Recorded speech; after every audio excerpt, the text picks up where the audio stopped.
En primer lugar, dar la bienvenida a este evento que está dentro de la Noche Europea de los Investigadores. Es una acción más que este año en las conferencias, en vez de darse de forma independiente, pues se van a dar juntas. No van a ser conferencias realmente, van a ser temas de debate. Por ejemplo, Víctor va a hablar de un tema tan complicado como es si los robots tienen alma. Podemos imaginar que eso va a dar lugar a que Francis salte con alguna cosa, Paco salte con otra, o incluso ustedes mismos. Hay un micrófono inalámbrico, de forma que si alguno quiere hacer una pregunta, avisa, y estoy seguro que cualquiera de los componentes de la mesa pues enseguida va a... Ya ha llegado Enrique. Pues cualquiera va a contestarle sobre la marcha incluso. Yo sí quisiera comentarles que esta es la sexta edición de la Noche Europea de los Investigadores, y hay que añadir, investigadoras, y que, bueno, se celebra en 250 ciudades de 32 países europeos. Aquí en Andalucía, es la Fundación Descubre, junto con la Universidad de Málaga en Málaga, quienes la organiza. También, por otro lado, universidades, y les voy a dar la lista porque no quiero que se me olvide ninguna, que participan en este evento, son las de las 8 provincias de Andalucía, y además creo que es la Universidad Pablo Olavide. Se las leo. La de Almería, la de Cádiz, la de Córdoba, Granada, Jaén, Huelva, Málaga, Sevilla, y la novena, que es Pablo de Olavide. También la Administración Regional, la Consejería de Economía y Conocimiento y el Consejo Superior de Investigaciones Científicas, el CSIC, a través de la Casa de la Ciencia de Sevilla, el Instituto de Astrofísica de Andalucía, la Estación Experimental del CEIDIN y el Instituto de Estudios Sociales Avanzados, la Fundación Pública Progreso y Salud y el Jardín Botánico de Córdoba.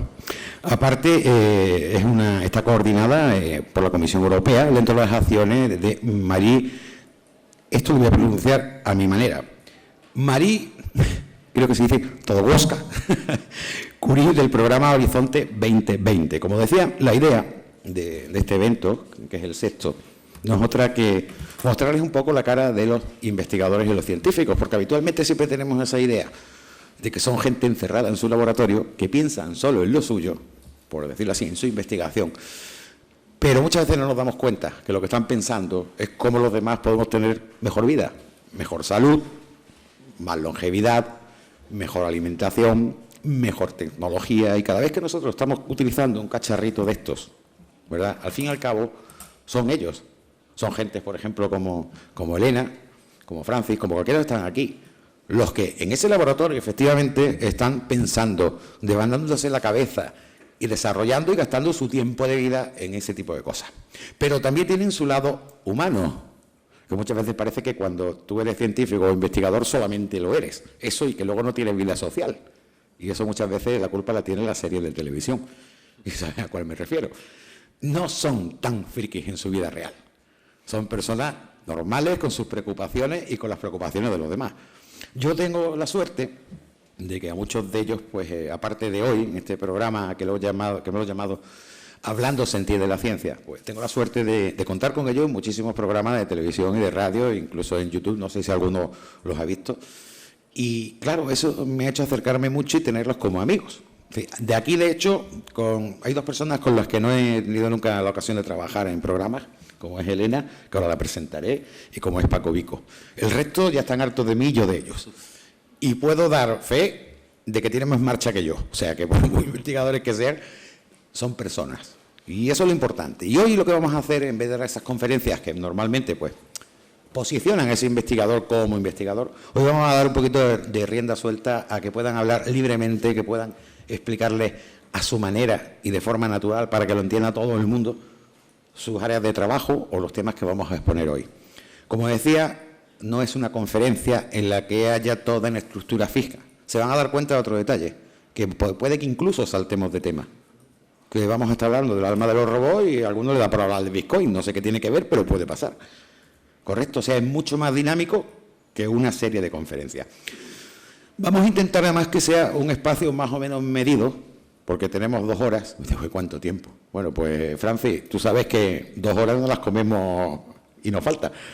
Entonces, si no nos controlamos, nos puede faltar hasta ese tiempo. Entonces, la idea es que los dejemos hablar unos poquitos minutos de su tema, pero a partir de ese momento que tanto los que participamos en este lado como ustedes pregunten, si tienen una opinión contraria, si tienen una duda, cualquier cosa. ¿Estamos todo el mundo de acuerdo? ¿Van a participar? Uy, muy bajito, ¿eh? A ver, ¿van a participar? Vale, porque si no, puede que sean ellos los que le pregunten a ustedes, ¿eh? Yo no digo nada. Bueno, en primer lugar, les voy a presentar, voy a hacer una presentación muy cortita, es decir, tampoco pretendo ahora yo contarles la vida y milagro a cada uno, voy a hacer que se las cuenten ellos. Pero voy a empezar por deferencia con Elena, que porque es la única mujer, la única investigadora con la que contamos hoy aquí en este programa.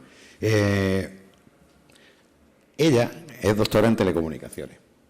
Nos va a hablar de un tema también muy interesante como son los metamateriales. Y ¿alguno sabe lo que son los metamateriales? Espero que sí. Yo tampoco lo sabía hasta que me lo explicó Elena. Entonces, a mí me gustaría que Elena, investigadora además Marie Curie, nos contara quién es porque se van a sorprender. Y vamos a empezar con ella. Elena Abdo. ¿Y tú quién eres? Bueno, pues yo soy Elena Abdo Sánchez. Ahora mismo estoy en la Escuela de Ingeniería de Telecomunicación de la Universidad de Málaga.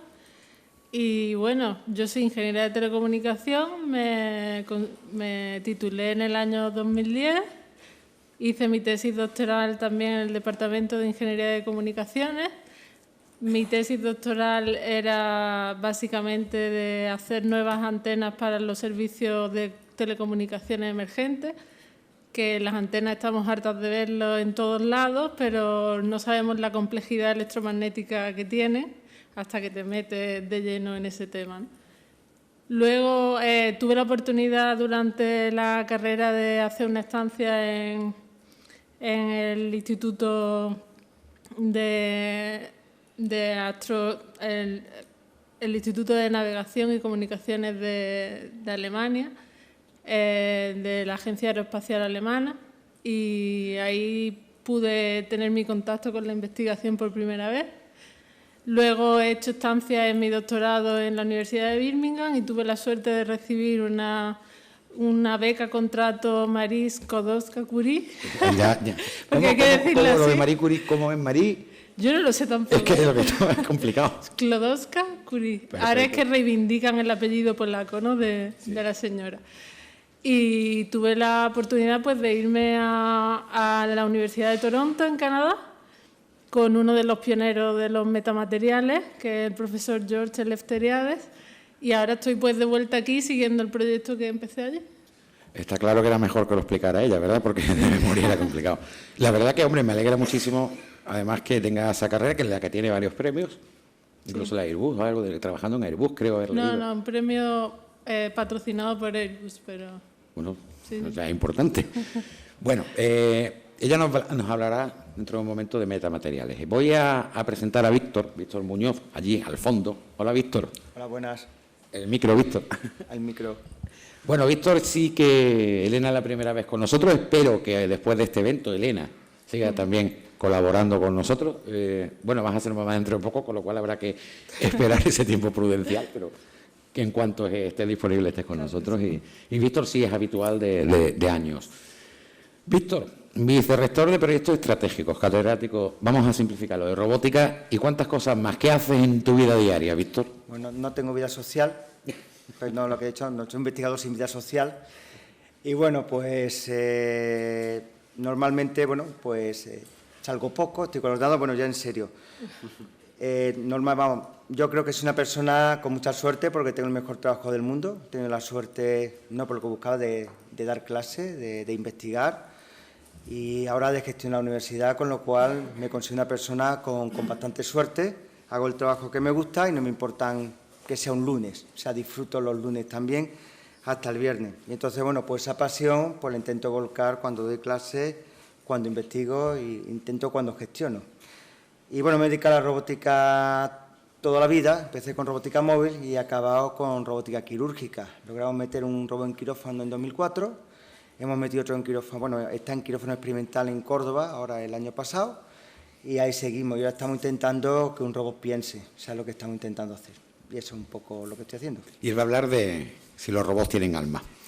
A su lado, Francisco J. Vico, que yo le iba a preguntar, ¿Francisco Javier o Francisco José? José. O Francisco pero, Juan. José, pero es irrelevante. Francisco José. Da igual. Él es catedrático en Ciencias de la Computación y aparte de Inteligencia Artificial. Quiere decir que está muy próximo al tema que se va a hablar hoy, que va a hablar Víctor. Creo que ahí tenemos una ocasión de poder complementar muy bien el uno con el otro. Sí. Paco, cuéntanos, ¿y tú quién eres? Pues suscribo lo que dice Víctor en el sentido de que tengo también un trabajo que me encanta, que no tiene horario, que no tiene días, sino que uno está pensando continuamente en los problemas que le preocupan, que tiene un grado de implicación social muy grande, que tiene un contacto con jóvenes continuamente, con lo cual te da la impresión de que no envejeces, porque como yo doy clase siempre en segundo, siempre veo la gente de la misma edad, ¿no? Y de los temas que trabajo, pues afortunadamente en la enseñanza pública, en la universidad tienes la posibilidad de elegir lo que quieres trabajar, ¿no? Hasta cierto punto. Y yo pude en su momento pues, sacar mis propias líneas y, digamos, atender mis propias inquietudes, ¿no? Tanto en el estudio del cerebro como en el estudio de la evolución biológica.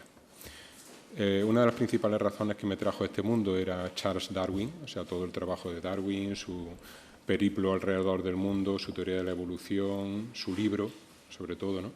Y bueno, a pesar de que mi carrera, que iba a ser biología, acabó siendo informática en el tiempo de descuento, se puede decir, ¿no? Pues tuve la oportunidad de estudiar la parte computacional de todo eso, ¿no? Porque el cerebro se puede estudiar como lo hizo Cajal, perfectamente, o como lo hacen los ingenieros, haciendo modelos y simulando.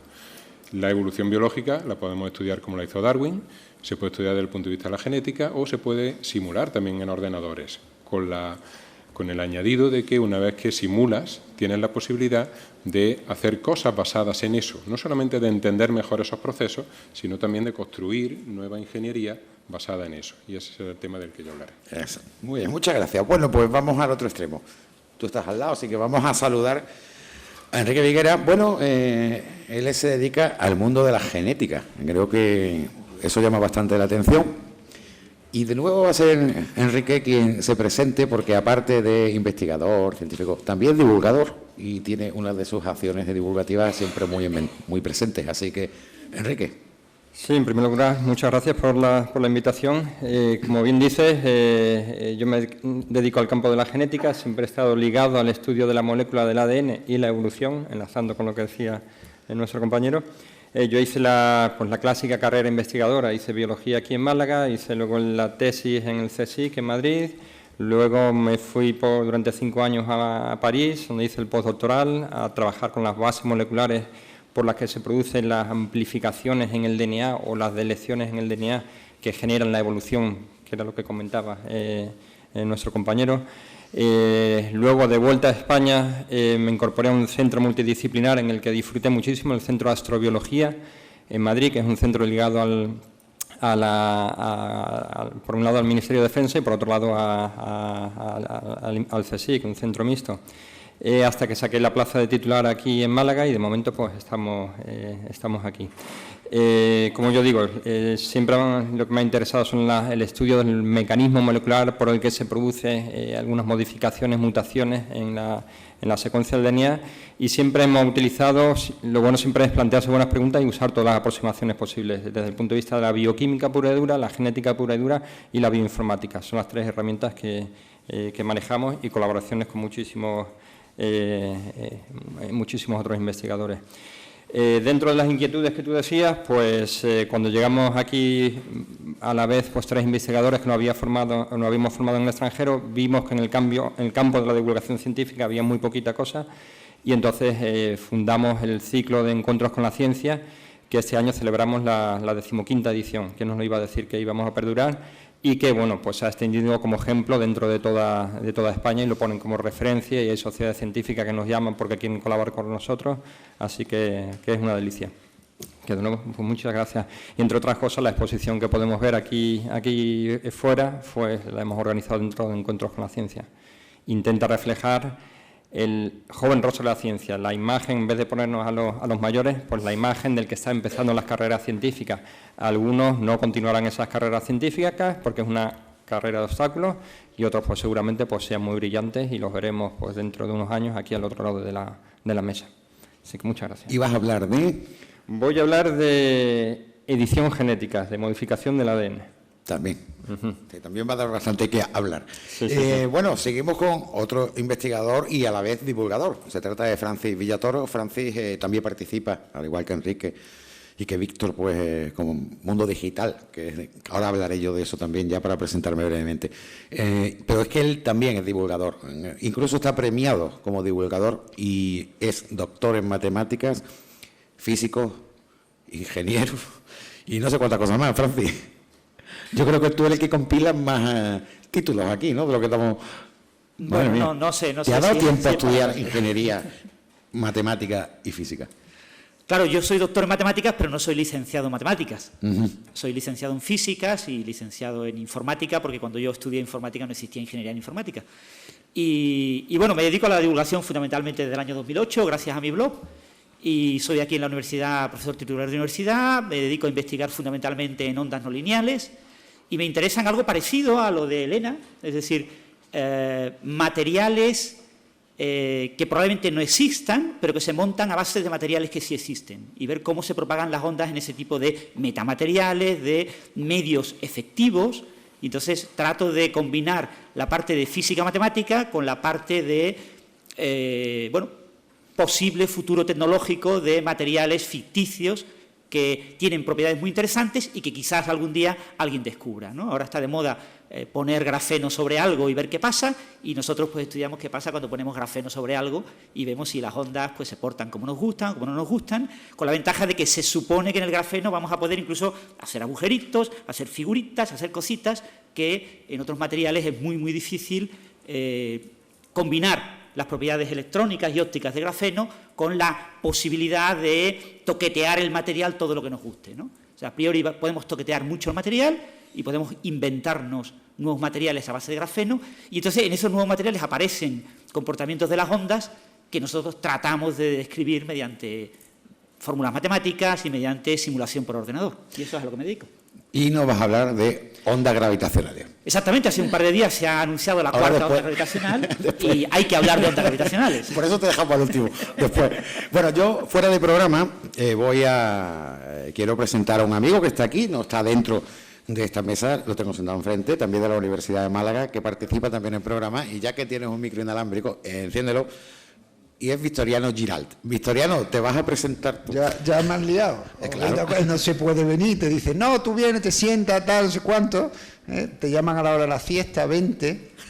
Yo ahora soy el director de Tecnología de la Información y las Comunicaciones en la Universidad de Málaga. Soy funcionario de carrera del área de Tecnología de la Información. Y bueno, casualmente soy licenciado en Medicina, pero eso es solo una anécdota. Llevo 30 años trabajando con ordenadores y ganándome la vida, bueno, algo más, pero ganándome la vida con ordenadores llevo ya más de 30 años. Entonces, bueno, pues no tengo un título, pero yo creo que soy un poquito informático a base de palos y de estudiar mucho. Y el insensato pues me lía. Bueno, Victoriano está en el equipo de ustedes, que lo tengan en cuenta. O sea que si nos unimos todos y los apedreamos si no nos conviene lo que están contando. Yo tengo un micro para pasarlo, para el que quiera hablar me llamáis, pum, y los callamos. O sea, él es el público incómodo, ¿no?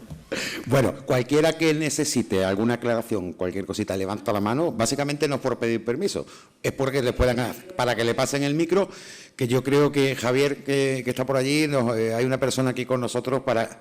Exactamente. ¿Tu nombre, que no lo sé? ¿Perdón? Miriam. Miriam, ponte de pie, que te conozcan. Miriam es quien les va a acercar el micrófono, es voluntaria para este acto y, bueno, pues gracias, Miriam. Bueno, ¿les parece que comencemos? Bueno, ya han visto que lo que vamos a hacer es que ellos, los investigadores, digo yo, porque yo no lo soy. Yo, si alguno de ustedes me conoce, me llamo Javier Atencia, me dedico a la divulgación de ciencia y tecnología desde que tenía pelo. O sea, como Mundo Digital, que alguno lo conocerá, en diciembre de este año hago 20 años dando la lata con lo mismo. No sé cómo, pero sigo. Y bueno, este año ha sido para mí todo un orgullo que la Universidad de Málaga, pues viendo las experiencias que ya he tenido, pues con Francis, con Víctor, con Victoriano, bueno, con muchísima gente que hoy no está aquí tampoco, pues consideraron que podría ser oportuno que hiciéramos esto de esta manera, de forma que el público tuviera la posibilidad de acceder directamente también al investigador, rompiendo la formalidad de una conferencia. En una conferencia todo el mundo nos da corte para el hilo, ¿verdad? Y si pierde el hilo, ¿ahora qué? Entonces uno no pregunta o se espera al final. Bueno, aquí pueden interrumpir. Si pretendemos, si vamos bien de tiempo, dejar siempre al final de cada tema que ustedes directamente ya un orden de preguntas. Pero que si alguno tiene algo que le ronda la cabeza, le corroe la curiosidad y tiene que preguntarlo directamente, que haga aspavientos, que ya le llevaremos el micrófono para que pueda preguntarlo, ¿ok? Y no solo preguntar, también opinar. Es decir, porque entre ustedes seguramente, no sé si hay algún investigador o investigador en ciernes. Los hay. O sea, que hay alguno que otro, pues probablemente... Yo ya creo que hasta he visto uno también. Hay varios, ¿no? Bueno, pues darle la bienvenida también a los investigadores que están sentados ahí, que esto también es para ellos. Aquí no cabe todo el mundo, ha habido una selección que ha coincidido, que además son amigos míos muchos de ellos, y a mí me hace feliz. Y decía que me hace muy feliz el poder estar con mis amigos y los que han empezado a hacerlo hoy, porque ya están fichados los dos, en este acto en el que intentamos, pues eso, que ustedes y ellos estén cerca. Bueno, pues comienza el programa ya realmente, que como saben hemos dicho que se llama Hablando se entiende la ciencia, y una de las actividades más que tiene la Noche Europea de los Investigadores en esta 6ª edición. Y va a ser nuestro querido amigo Víctor quien va a comenzar hablando de un tema que, bueno, así dicho, ¿los robots tienen alma? ¿Ustedes qué creen? ¿Que sí o que no? Que no. Bueno, pues Víctor, todos decimos que no.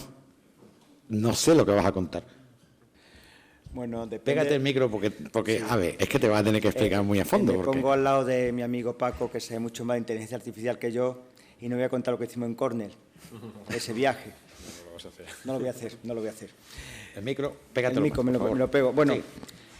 La cuestión está, bueno, si fuéramos sintoístas, creeremos que todo tiene alma, ¿no? Incluso un martillo, si fuéramos japoneses o asiáticos, ¿no? Pero no va por el discurso.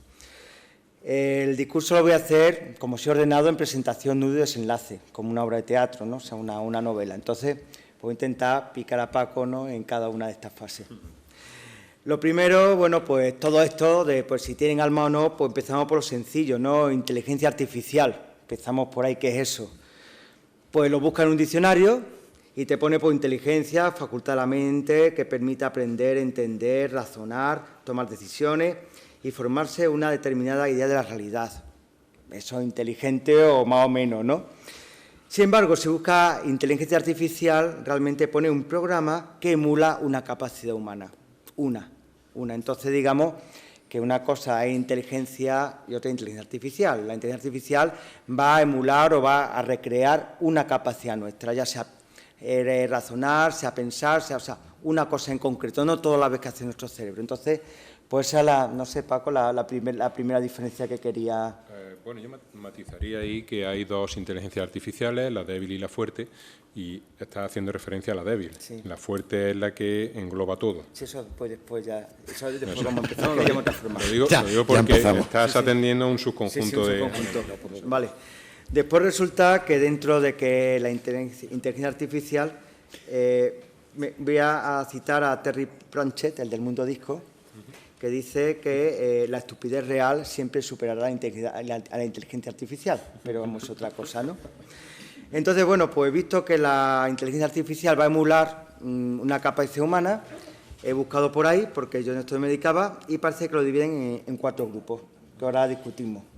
El primer grupo son sistemas que piensan como los humanos, por ejemplo, emulando redes neuronales, sistema de toma de decisión, resolución de problemas, aprendizaje, digamos, cosas que emulan unas redes neuronales que simulas con pequeños procesadores, pues la conexión de neuronas, las entrenas mucho, diciendo lo que está bien y lo que está mal, y después resuelven perfectamente pues, un problema, por ejemplo.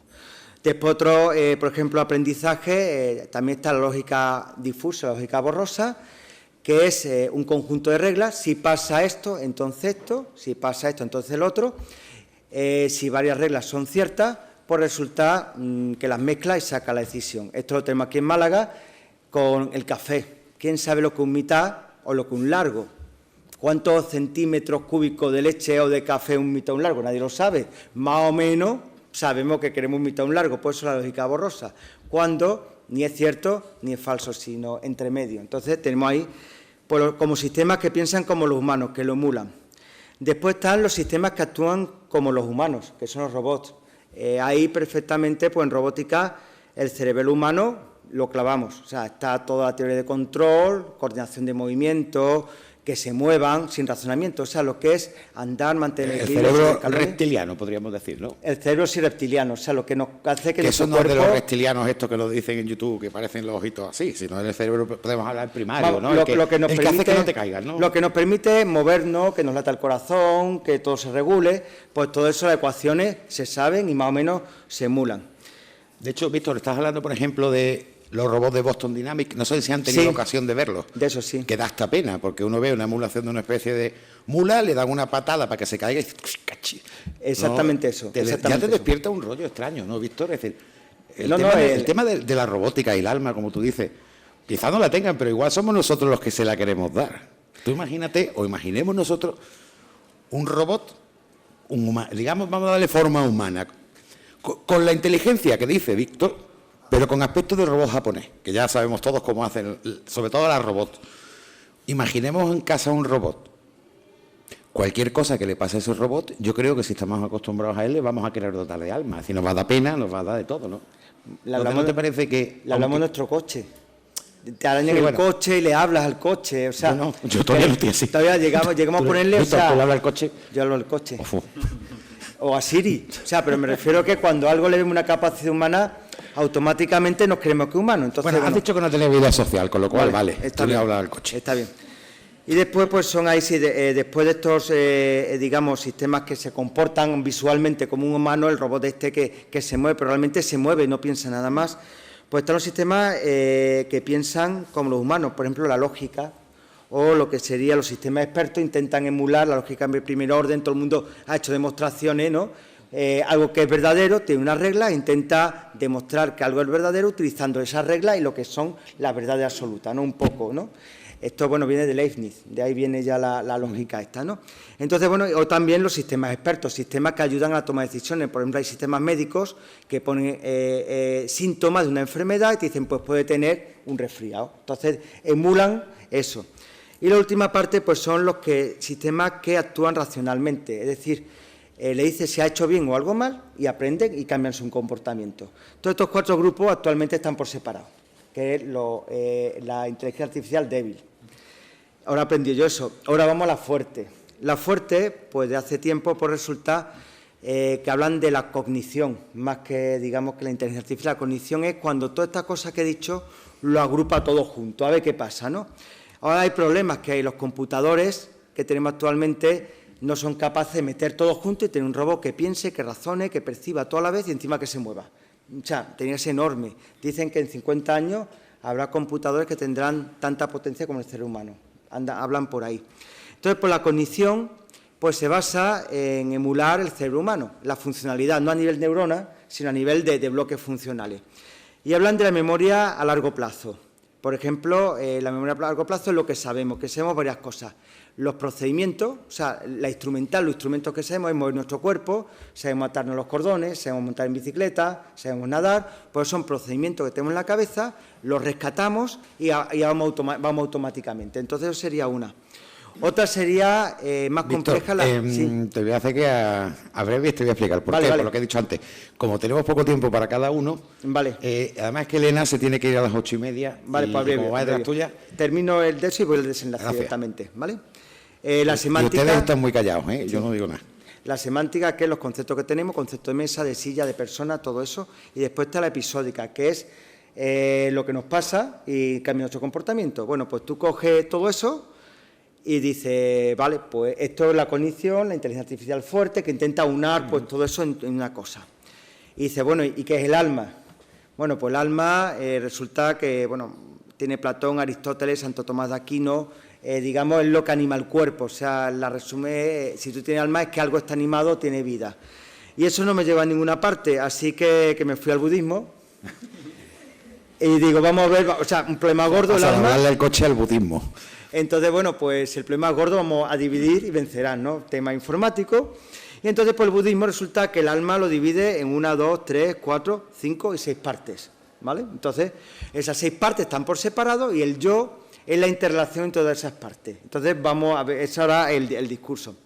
Está la primera parte del budismo, ¿no? Que habla del yo, o sea, lo que es el alma. Habla el primer componente de la rupa, que es el cuerpo, la materia. Eso en un robot lo tenemos, ¿no? El cuerpo, la materia, pues tenemos la mecánica. Después habla del Vedana, que es la sensación o sentimiento. Es cuando tú percibes algo, ¿qué sentimiento te produce? Entonces, pues la memoria episódica que he dicho antes, pues lo que te pasa, si digamos ha sido un sentimiento fuerte, positivo o negativo, tú lo almacenas y modifica el componente del robot. Si es nulo, lo olvidas, que es lo que hacemos nosotros. O sea, hay Vedana. Después habla el Sanskar, que es cómo se percibe el mundo. O sea, la visión, o sea, cómo ve, cómo sabe que esto es una habitación, que hay personas. O sea, pues eso también con la visión artificial, la densidad de imágenes, pues esto también lo hace. Después habla del Sanskara, que es cómo se reacciona. O sea, tú ves algo y reacciona, o sea, tu carácter. Con lo cual también en un robot, cuando sufre algo, pues resulta que reacciona. Por ejemplo, los robots cucarachas escuchan ruido y se esconden. Pues también reacciona. Y después lo que me costó trabajo fue el vijnana, que es la conciencia. Y digo, ¿la conciencia dónde la sacamos? Entonces, pues busqué un poquito más y resulta que la conciencia, los robóticos, dice cuando algo tiene atención, digamos, pues puedes predecir cosas y puedes contextualizarte tú dentro del mundo. Entonces, pues los robots resulta, como he dicho antes, utilizan la experiencia para modificar su comportamiento. Saben ubicarse dentro del entorno. Un robot móvil sabe dónde está dentro de una habitación, o un manipulador en una fábrica sabe dónde está. Tiene también conciencia de su cuerpo. O sea, también un robot sabe si se le ha roto algo o no se le ha roto algo. Entonces, bueno, pues desde ese punto de vista, pues la robótica también tiene su parte de conciencia.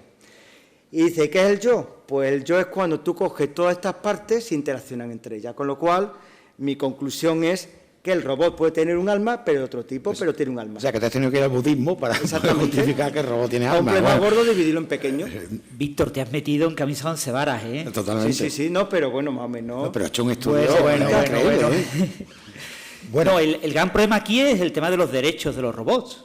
Es decir, claro. Hace 20 años vuestros animales de compañía no tenían derechos. Podíais hacer con ellos lo mismo que con una botella, pero hoy en día ya no. Hoy en día ya está prohibido. ¿Qué va a pasar cuando haya esos robots que dices tú que tengan algo de conciencia al menos similar a la de los animales de compañía? Esto, Paco y yo lo hablamos del hombre bicentenario, por ejemplo, de Isaac Asimov, que trata ese tema de cómo un robot no podía ir vestido, de que no podía tener cuenta corriente, no podía ganar dinero, no podía trabajar. Probablemente se llegue a eso. De hecho, la palabra robot significa esclavo. De hecho, hay un concepto que no sé si alguno lo ha oído, la singularidad tecnológica. Hay muchas películas sobre ello. Es el punto que esos robots digan, estos humanos no valen para nada y no fumiguen. Bueno, y cuando el robot te diga, no me desconectes, por favor, no me desconectes. ¿Qué haces, no? Conéctame el enchufe para darme más electricidad, que yo soy bueno. Como HAL, ¿no? En 2001 pasa eso. David, soñaré. Bueno, eso puede llegar a ocurrir. ¿Hay alguien que quiera hacer alguna pregunta? Sí. Hay que encenderlo. 3 segundos.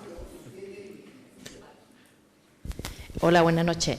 Muchas gracias a Javier por haberme invitado y además darle enhorabuena porque en realidad son muy jóvenes ustedes. Me he quedado muy sorprendida, ¿no? ¿Incluido yo?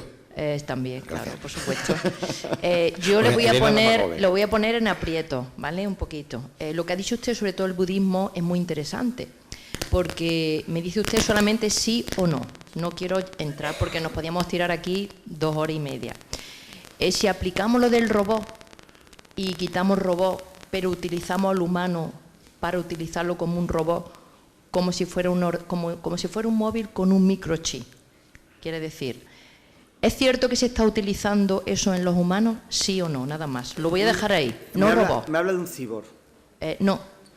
Que le ponemos un trozo de electrónica a una persona para que reaccione, para que la controlemos. Lo que ha dicho usted antes del tema budismo, que además se han reído de usted, pero es muy lógico, porque si le quitas el yo y le quitas el sentimiento, entonces tú con ese robot, vamos a ponerlo robot, da igual que sea persona, que sea humano, que sea robot, si le quitamos eso, hemos conseguido más que tener un robot. Es mucho más barato, es mucho más eficaz y se puede colar en todos los sitios. Además, con la gran facilidad de que va a actuar siempre. Le voy a poner un ejemplo y además todos ustedes, los que están aquí, pueden memorizar. Si vemos las Olimpiadas de los chinos, yo digo los chinos, ¿vale? Para que nos entendamos.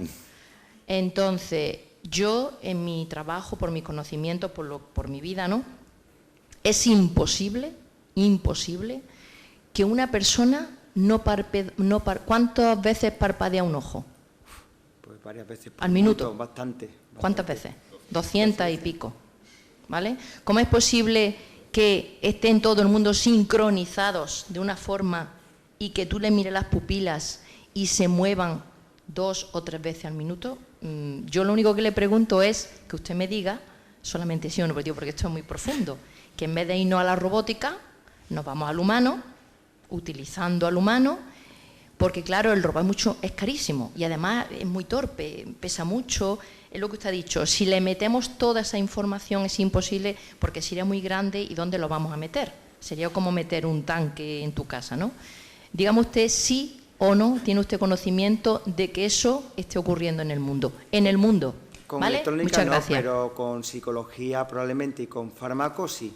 Probablemente con electrónica no. ¿No? No, creo que no conozco. Vale. Yo, perdone que se lo diga, y usted es mucho más inteligente que yo, No, usted está más puesto que yo, pero yo difiero de lo que usted está... Es más fácil Vale. influir sobre una persona psicológicamente con fármacos que meterse en lío de electrónica para... Pero ver cómo los lo conectas. fármacos tienen un problema, que es tu cuerpo. El fármaco no asimila siempre ese Pero vamos, eso producto. es ver la naranja mecánica. Nada más, solamente preguntarle sí o no, nada más, ¿vale? Yo Muchas creo que gracias. electrónicamente no. Buenas noches. Gracias.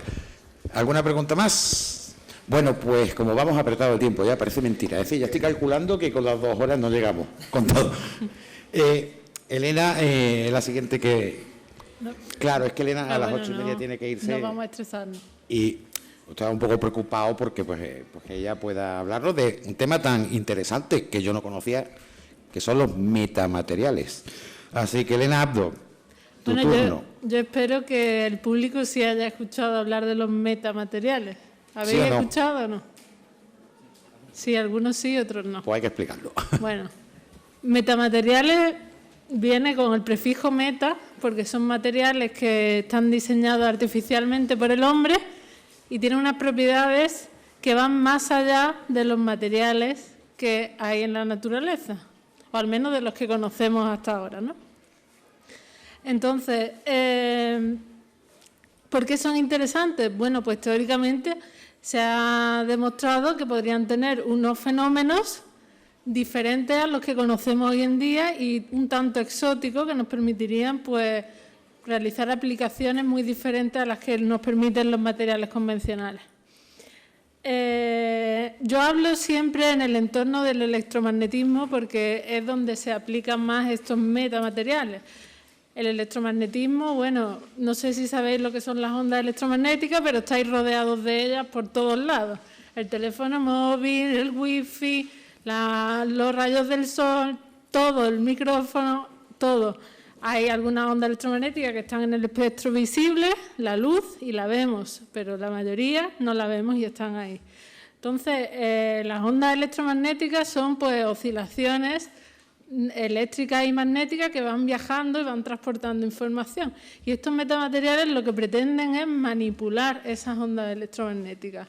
La dirección que toman las ondas electromagnéticas pues se rigen por unas leyes de física, ¿no? Y por las propiedades de los materiales que atraviesan, con los que se encuentran, ¿no? Si nosotros somos capaces de cambiar las propiedades de los materiales, quizás seamos capaces de jugar con las ondas electromagnéticas de la forma que queramos. Eso es un poco abstracto, pero lo que cuando digo que se diseñan materiales artificialmente es que uno coge un material que existe, le pone unas inclusiones muy pequeñitas de algún otro material con una forma determinada, de forma que a efectos macroscópicos el material se comporta como un material homogéneo, como si no tuviera esa periodicidad.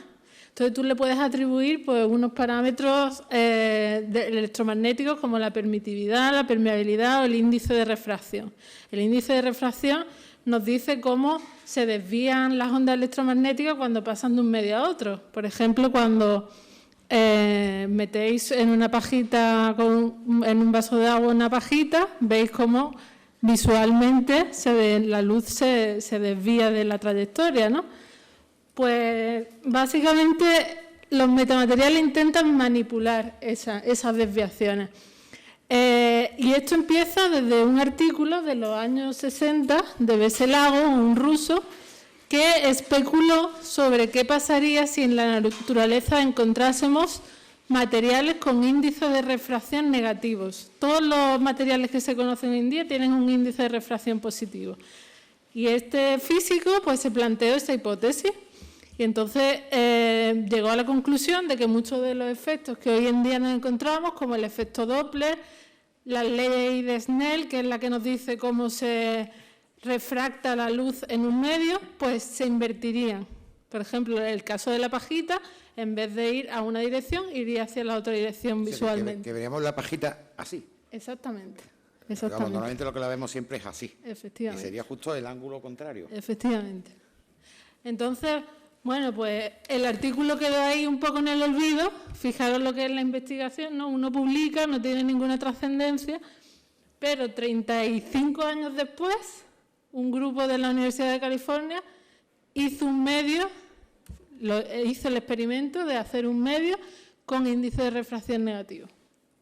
Y claro, no era lo que esperaba Beselagos. Beselagos esperaba que alguien encontrara en la naturaleza esa sustancia, pero no. Fue un medio creado artificialmente poniendo partículas pequeñas en un medio que ya existente, ¿no? Entonces, bueno, a partir de ahí ha habido una investigación en este campo brutal. Seguramente hayáis escuchado en la televisión algunas de las propiedades de estos metamateriales.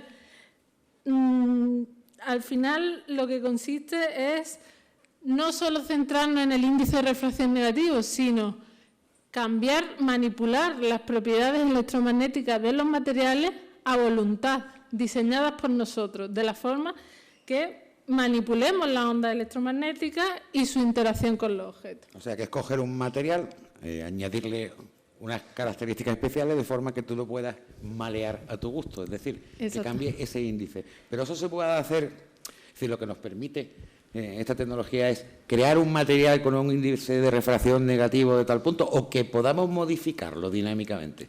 Efectivamente, ya se ha ido más allá. El primer paso fue, vamos a hacer un material con un índice de refracción negativo. No, ahora ya va mucho más allá, porque por los materiales, esto que digo, lo que tú haces es como insertar eso, inclusiones que hacen de moléculas artificiales. Pero tú no tienes por qué poner todas las moléculas iguales. Tú puedes ir cambiándolas a lo largo de la longitud, por ejemplo, y entonces, dependiendo de dónde incida la luz, pues va a desviarse de una manera o de otra. Yo tengo una pregunta, ya que ustedes no se han animado todavía. ¿Ah, sí? Pues entonces me callo yo. Pues dale botón. Antes de que pregunte ella, pregunto yo una cosa rápida. ¿Cuándo nos vas a hablar de las capas de invisibilidad de Harry Potter? Eso lo he dejado para el final. Ya ha empezado. Me ha quitado la pregunta, qué barbaridad. Tranquila, que yo no digo nada, que no. Lo he dejado para el final, lo más suculento. Pues ahora mi pregunta, yo... Ese micro suena. Un ejemplo práctico, algún ejemplo sí, práctico. A eso iba ahora. Eso. Sí. Y... Vale. Ahí. Y no se lo pegue mucho. Ahí vale. También. Pues un ejemplo práctico o sea, de dominar la señal. Yo iba a preguntar lo mismo. O sea, que ha sido simultáneo. Sí, podríamos un material que nos haga invisible. Bueno, ¿y para qué vale en realidad? Porque ¿para qué queremos ser invisibles? Pero bueno, es una curiosidad. Sí, sí. Muchas gracias. Vale. Pues aplicaciones hay más de las que podemos pensar. Esto que empezó muy teórico, ahora mismo hay infinidad de aplicaciones en ingeniería que utilizan estos conceptos. Por ejemplo, ahora se pueden hacer lentes planas. que no tienen que ser convexas o cóncavas, planas. Otro ejemplo que es de un alto impacto en la sociedad muy grande, que es la superresolución de imágenes. Cuando tú utilizas lo que llamamos superlente, cuando tú utilizas una lente, hay un límite impuesto por la física, que es el límite de difracción, que te dice que tú no puedes ver los detalles de un objeto cuando tú utilizas un microscopio que tiene que emite una onda, que tiene una determinada longitud de onda, pues tú no puedes ver los detalles que estén por debajo de esa longitud de onda. Eso es lo que llamamos el límite de difracción. Con los metamateriales esto se ha roto, se ha superado el límite de difracción y tú puedes ver ahora objetos al microscopio mucho más pequeños que antes. Y esto tiene un impacto brutal, porque, por ejemplo, los DVD podrían multiplicar por 100 la información que hay en un DVD. Otro ejemplo, lo mismo puedes hacer con las lentes de acústica, superlentes acústicas, que lo que te harían es mejorar mucho los aparatos de ultrasonido, mejorar mucho la resolución. La invisibilidad, que es el tema más mediático. La invisibilidad, se ha hablado mucho del tema. La idea que hay detrás es que si tú tienes un objeto, ¿no?, cuando incide la luz, lo que tú percibes en el ojo es por la difracción y la reflexión de las ondas que impactan en el objeto. Si no existiera esa difracción o reflexión, tú no lo verías. Entonces, lo que trata este tema de invisibilidad con metamateriales es cubrir el objeto con una capa de metamaterial que lo que haga es que haga que las ondas, en lugar de difractarse y reflejarse, rodeen el objeto de forma que a la salida sigan la misma trayectoria que hubieran seguido si el objeto no estuviera. Eso no es tan fácil de conseguir en el espectro de visible, ¿vale? Que es lo que llamaríamos nosotros invisibilidad. O que tiene que funcionar también a la vuelta, ¿no, Elena? Claro, porque es el reflejo de lo que tú tienes enfrente, lo que tú realmente estás viendo. Claro, aquí estamos hablando de un experimento muy, muy sencillo. Tú tienes un objeto, no hay nada alrededor, impactas con una onda y ves lo que sale al otro lado. Si al otro lado sale lo mismo que si no estuviera el objeto, podemos decir que es invisible. ¿No? Hay una forma de hacer el experimento incluso en casa. ¿Es una pregunta? No. No tiene nada que ver, pero sí tiene que ver. Y ves cómo la luz se puede desviar de esa manera. ¿Quiénes de aquí tienen un televisor en casa de plasma de estos antiguos? Me refiero a antiguos porque lo van a tener que romper para eso, pero bueno. ¿Algún LCD o algo que tengan arrumbado? ¿Un monitor que ya no le funcione? ¿De ordenador? Pero de los planos, vamos a entendernos así. Vale, pues si lo desmontan, si lo despiezan, detrás de esa pantalla hay un sistema de iluminación para que se vea, ¿verdad? Bueno, pues hay una serie de láminas de plástico dentro, pues hay una, por ejemplo, que es un poco translúcida y hay otra que es como una especie de lente. Si cogen esa lámina, por ejemplo, yo se la pongo así a Elena y miro a Elena, aunque Elena esté de perfil, yo la veo de lado. ¿Me han entendido? O sea, hace como magia, entre comillas. Lo que tenemos de frente, Elena mirando hacia mí a través de ese plástico, yo voy a ver a Elena de perfil. Patricia, ¿da fe de ello? Así que... Pero no me hace invisible, ¿no? No. He querido explicar con esto que eso de poder desviar la luz, aunque suena tan complicado, se puede ver de una forma muy fácil en casa. Voy a volver a hacer la pregunta. ¿Quiénes tienen un monitor roto por ahí? A ver, menos tímidos. ¿Quiénes? Bueno, uno, dos. Joder, qué cuidadoso, yo tengo la casa llena. Aviso. Cuidadito, y si es una pantalla, un portátil, más, porque eso tiene unos filos que cortan increíblemente, pero hay que desmontar la parte que vemos. Tiene la lámina de protección de la pantalla en sí, pero hay una y que es un tipo lente Fresnel. ¿Alguien sabe lo que es la lente Fresnel? Que es como así concéntrica. Vale, pues eso, si lo sacan, lo que está explicando ella lo van a entender mucho mejor, van a ver cómo es posible. Si eso se puede hacer con un plástico, ¿cómo no se va a hacer con un metamaterial que podría hacer eso a gusto, ¿no? Pero y es que los metamateriales van más allá de lo que es la luz, que es lo que nosotros vemos. Por ejemplo, en la última conferencia que estuve de metamateriales había un montón de sesiones que eran sobre cómo proteger los edificios desviando las ondas sísmicas, una protección frente a terremotos. O sea, que tú en la base del edificio puedas cubrirlo de un metamaterial que manipule la dirección de esas ondas sísmicas para que no afecte a la ciudad. Esto me recuerda lo que he dicho al principio de los investigadores, ¿verdad? Que no son gente, que la imagen que tenemos de ellos son de que, bueno, que viven en un laboratorio, ¿no? Y que viven en su mundo, como realmente todas las cosas que hacen, aunque no las comprendamos, tienen aplicaciones que son brutales. Y te iba a hacer una pregunta. ¿Relación hay alguna, y esto es una pregunta totalmente que igual estoy diciendo una tontería, entre el grafeno y los metamateriales? Sí. ¿Hay? De hecho, en todas las conferencias de metamateriales aparece una sesión de grafeno. Vaya. Bueno, pues... ¿Y el famoso grafenano lo tendremos alguna vez? ¿El que dice que van a ser las baterías increíblemente maravillosas? Esperemos, porque... ¿Pero tú crees que eso aparecerá alguna vez, el grafenano este del que tanto hablan? Si no me equivoco, hace ya 2 o 3 años se habló de la batería de polímero de grafeno. Sí. Y si no me equivoco, decían lo siguiente: en el mismo volumen que ocupan las baterías de polímeros de litio, o sea, las actuales, en el mismo volumen, vayamos a un coche eléctrico, 100% eléctrico, si con lo que tiene de volumen de baterías hace 180 kilómetros, 120, 130, incluso 80, depende, con ese mismo volumen podría superar los 1000 kilómetros de autonomía. Y además, una carga rápida se podría hacer en 8 minutos, haciéndola completa. Claro, que haría falta un cargador impresionante, pero bueno. Pero además tiene otra ventaja, que son mucho más baratas de producir que las de litio. O sea, que yo creo que más que... Si no las vemos, yo creo que todavía no interesa o algo. Algo raro hay porque alguien dijo que iba a montar una fábrica de baterías de grafenano en Murcia, en la Universidad de Murcia, que se suponía que este año iba a estar produciendo miles de baterías para los chinos. Que decían que ya las tenían en prueba algunas marcas de automóviles, y además creo, si no me equivoco, y si alguno lo sabe, Tesla anunció algo de que iba a empezar a utilizarlas, ¿no? Sí, es un tema muy polémico y muy complicado, porque había una iniciativa, o sea, es una pequeña empresa, Grafenano, que pretende desarrollar una nueva tecnología y que pretende que todo el mundo se la compre. Entonces hace una gran difusión mediática, todo el mundo cree que ya tiene el producto, pero no tiene el producto, tiene la idea y la patente del producto, necesita muchos millones de euros para hacerlo y pretende que compañías como Tesla se lo paguen. Y compañías como Tesla, por desgracia, pues no se lo han pagado. Entonces, ese producto que ya tenía que estar en el mercado, todavía está tan lejos del mercado como podía estar hace 5 años. Y para acabarlo de arreglar, el inventor de las baterías de litio, con una investigadora portuguesa, ha inventado las baterías de base de vidrio. De vidrio. De vidrio.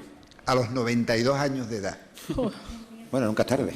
Es el mismo que inventó el litio. Entonces, como tiene pasta, ha buscado a su pupila y lo está preparando todo para cederlo a la humanidad como cedió las baterías de litio, y dentro de nada dicen que tendremos baterías de base de vidrio. Bueno, hay que recordar que España es una de las grandes potencias mundiales en tecnología de baterías. Tenemos muchísimos grupos de investigación en universidades y en empresas trabajando en baterías. Somos grandes expertos en baterías, grandes expertos en supercondensadores, es decir, condensadores que actúan como baterías. Y lo que pasa es que hay que recordar que hasta que de verdad no haya una gran necesidad de baterías, no habrá un gran avance. Es decir, ¿cuándo vamos a tener coches eléctricos por las calles? Quizás en 2025. Villatoro, yo tengo un coche eléctrico 100% desde hace 6 años. Ya, pero o sea, hay una demanda, porcentaje de coche eléctrico muy pequeño. Paco, porque tú eres un insensato como yo. No. Ha hecho según nos miran los demás. Al contrario, ha sido la mejor inversión que he hecho en mi vida. Estoy de acuerdo contigo. Sí. Claro. Son los mejores coches. Enrique también. Son los mejores coches. Sí. Yo no vuelvo a conducir un químico. Yo hace 11... No, ya no me acuerdo cuántos años que no tengo coche, y no me vuelvo a comprar un coche químico. A menos que tenga un motor lógico. Lo he dicho porque ahí tenemos sentado. Tiene patentado en Estados Unidos, incluso internacionalmente, un motor que se denomina motor lógico, porque es un motor de combustión. Pero él ha conseguido mejorar la eficiencia tremendamente. De hecho, le dedicamos un programa en el que Francis incluso estudió verdaderamente a ver hasta dónde llegaba eso, y es impresionante. Así que los invito a que en YouTube busquen motor lógico, que ahí se lo vamos a explicar. Y darle la enhorabuena a él, que aunque el motor es de combustión, pero bueno, consigue mejorarlo y por ende un mejor medio ambiente, ya que todavía tenemos que seguir sufriéndolo.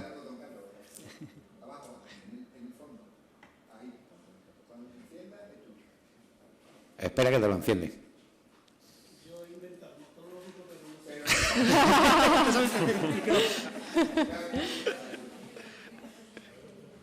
Bueno, él lleva toda su vida, Sí.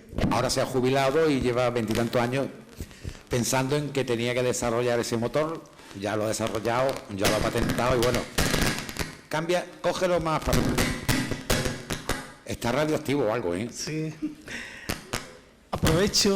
Aprovecho el tema anterior. Espera. Así. Ponte de pie. A ver si es que... Y ya sí lo conocen ustedes. Aprovecho el tema anterior para, en vez de preguntar por la invisibilidad, preguntar por la transparencia. ¿Se ha avanzado en algo? Sí. La transparencia, por ejemplo, bueno, yo no he hablado porque no me ha dado tiempo de la versión 2D de los metamateriales, que son las metasuperficies, es decir, una superficie que altere las propiedades del campo que incide al campo que se refleja. Entonces, la transparencia se podría ver como tú cubres un objeto con una metasuperficie tal que haga que el campo incidente sea igual al campo que sale de la metasuperficie, de forma que sería transparente. Una lámina de plástico, ¿no?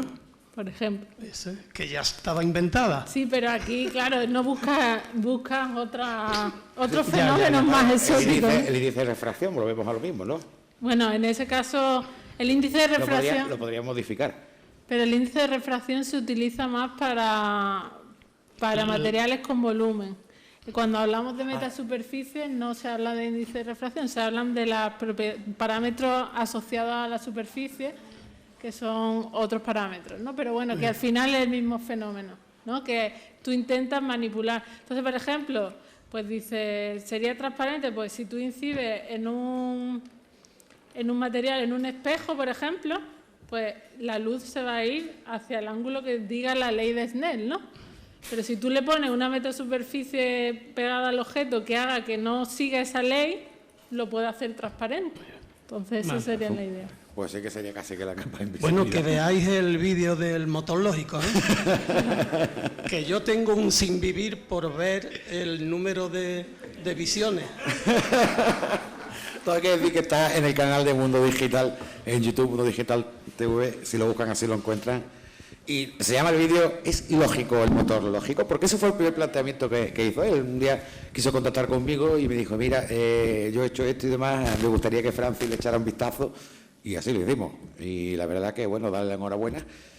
Y él no es un científico de la universidad, pero sí que es un científico investigador en persona.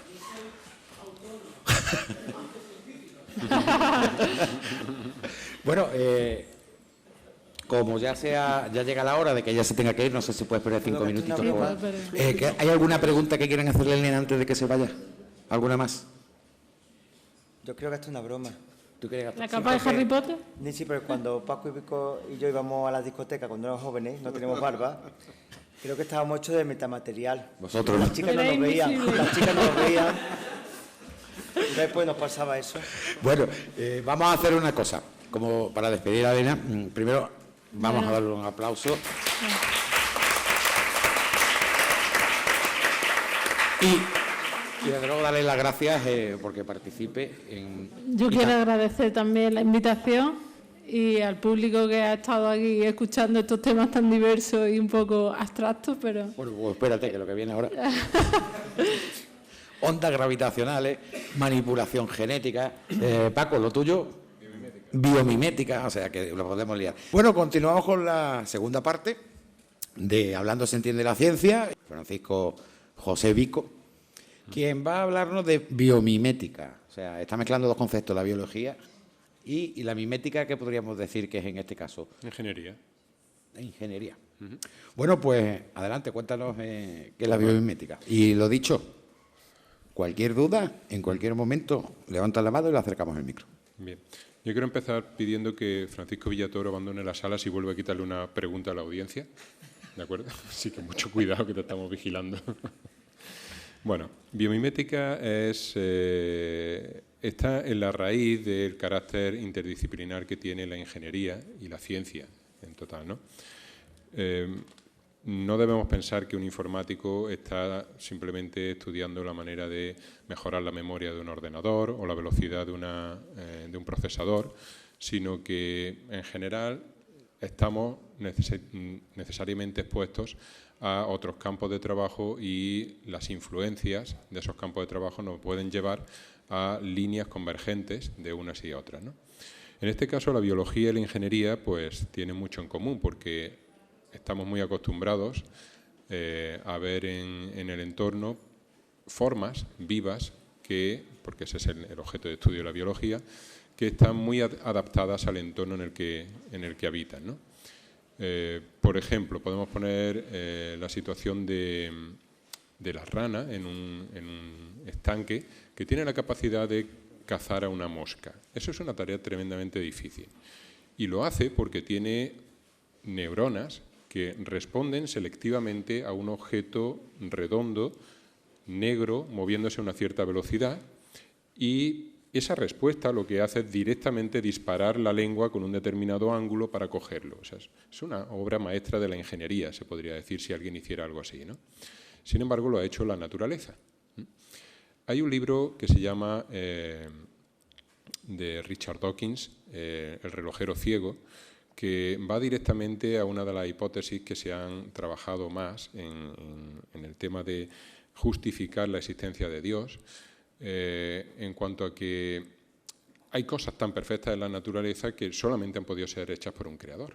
Es decir, que si uno se encuentra un reloj en mitad del campo, no debe pensar que el reloj ha evolucionado y tal, sino que es una cosa que tiene unos mecanismos, unas cosas tan elaboradas y tan precisas y que cumple una función tan exacta que eso ha tenido que ser hecho por un relojero, lógicamente. Entonces, si además de eso nos encontramos la rana que es capaz de capturar la mosca, pues eso ha tenido que hacerlo alguien que sabía lo que se traía entre manos, ¿no? Y sin embargo hay teorías opuestas. En la teoría de la evolución lo que nos viene a decir es que el azar es el que mueve todo eso y esas cosas pasan, simplemente.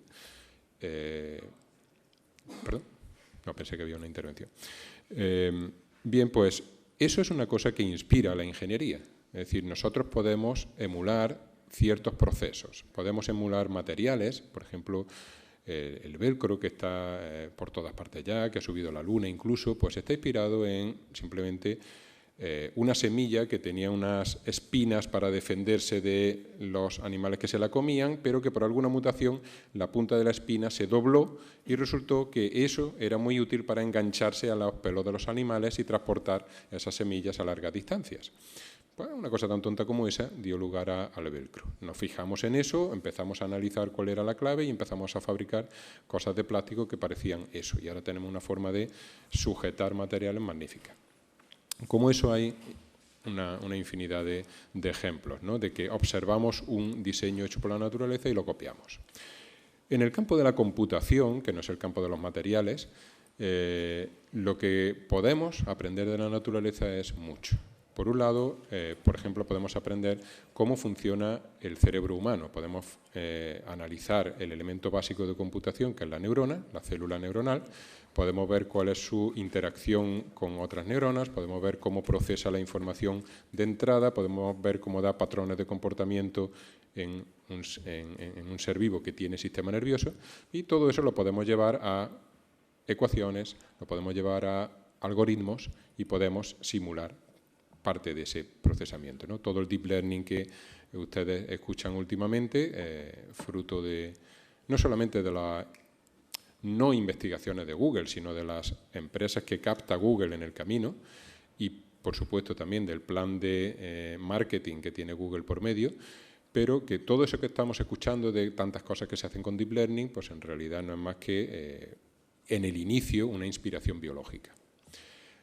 La evolución, pues es otra fuente de inspiración tremenda para los ingenieros, o sea, el hecho de que una cosa que en principio no estaba pensada para algo, pero que por pequeños cambios azarosos acaba dando algo útil en esa dirección y nosotros lo podemos mantener, pues es algo muy fácil de formalizar desde el punto de vista matemático, de estudiar, o sea, de analizar y de simular dentro de ordenadores. Entonces, tiene un interés tremendo porque nosotros cuando pensamos en informática decimos, vale, aquí de lo que se trata es de que hay un problema, hay un ordenador y hay un informático que va de alguna manera a encontrar la solución al problema y la va a poner dentro del ordenador para que el ordenador resuelva el problema.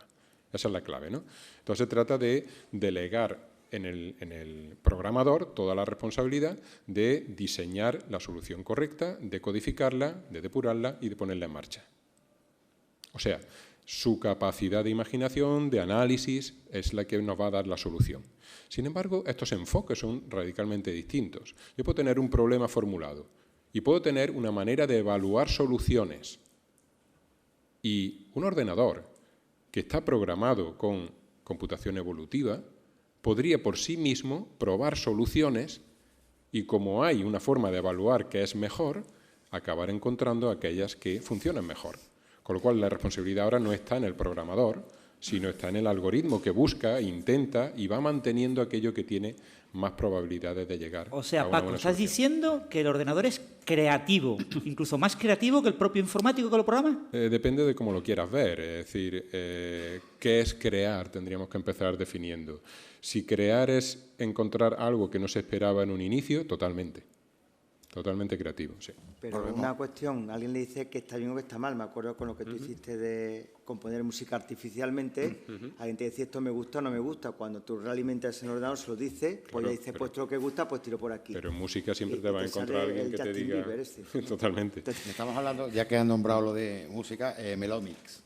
Sí. Melomix es Sí. algo que me gustaría que explicaras, porque bueno, es creación pero de yo te lo he música puesto y estamos acostumbrados a que los artistas, hablemos de personas, ¿no? En este caso de máquinas que crean algo, cuando ven que un aparato, cacharro o software hace lo que hacen ellos, pues la verdad se ponen la mano en la cabeza y pasó incluso con el cine, ¿no? Tanto cuando fue sonoro, como cuando fue en color, como cuando ya estamos hablando que las cámaras eran digitales. Pero, ¿en qué es Melomix? Cuéntalo para Sí. que el público pueda un poquito hacerse la idea Sí, de lo que hablamos de creatividad. Se trataba precisamente de eso mismo que he dicho, ese esquema de si tenemos algo que es capaz de evaluar si algo es bueno o malo, lo metemos dentro de un proceso evolutivo y entonces acaba dando cosas que son buenas, buenas en el sentido de que satisfacen las restricciones que hemos puesto, ¿no? Pues lo mismo, pero para música, es decir, tenemos un sustrato que es capaz de generar composiciones, pero esas composiciones se oyen horribles. Sin embargo, si lo ponemos a través de un filtro que nos va diciendo esto va mejor, entonces pueden acabar siendo buenas. Bien, el proyecto Melomix consistió precisamente en eso, en hacer ordenadores que eran capaces de componer sin ninguna ayuda humana. Y cuando digo sin ninguna ayuda humana no quiero decir que tú le das al botón y sale la partitura. Lo que quiero decir es que tú le das al botón y sale la partitura sin que el ordenador haya visto ninguna partitura previamente. Es decir, todos los intentos previos a Melomix lo que hacían era bombardear el ordenador con partituras de Bach. Eso y lo se que puede salía... probar, me refiero. La web de Melomix Totalmente, sí. yo lo he probado, es decir, que me daba a ver cómo suena. ¿En serio no podemos ponerlo aquí? No, porque no estaba previsto, la verdad, pero de todas formas lo que sí podemos hacer cuando este programa esté editado, añadirlo, ¿vale? Vale, Para que, bueno, cuando Sí. lo vean... Sí, pero sí, vamos, que pueden irse a simplemente- melomix.com. Eso es. .com, ¿verdad? Sí, en Wikipedia están los artículos y ahí podéis ver Y lo pueden enlaces oír, a todo lo publicado y a la música y a todo. Y suena bien, que no importa. Bueno, yo no sé si suena bien, sé que suena como el algoritmo decía que tenía que sonar, eso sí. No, quiero decir que el paso adelante que supuso Melomix es interesante y creo que pilló a la mayoría de la gente, incluso a los expertos, con el paso cambiado, en el sentido de que sabíamos que el ordenador era capaz de producir cosas aparentemente inteligentes.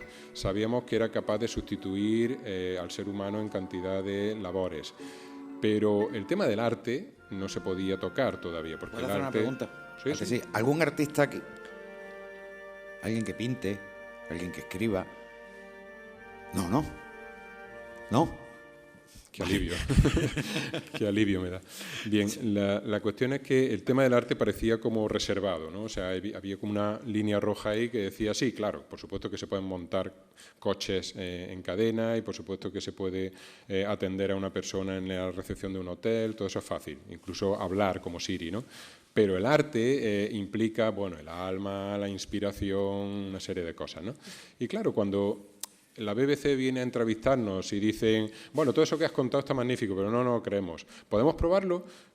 como propones. Y entonces nos dijeron, vamos a coger partituras de Iammus y las vamos a dar a un crítico de música contemporánea sin decirle quién es el autor, a ver qué dice. Dije, dáselo. Y se lo dieron, y entonces el tipo pues produjo una crítica completísima diciendo que era la primera vez que una obra de música contemporánea le había gustado más escuchada que en partitura. O sea que estos críticos incluso llegan simplemente a disfrutar la partitura, pero luego es horrible de escuchar esa música, ¿no?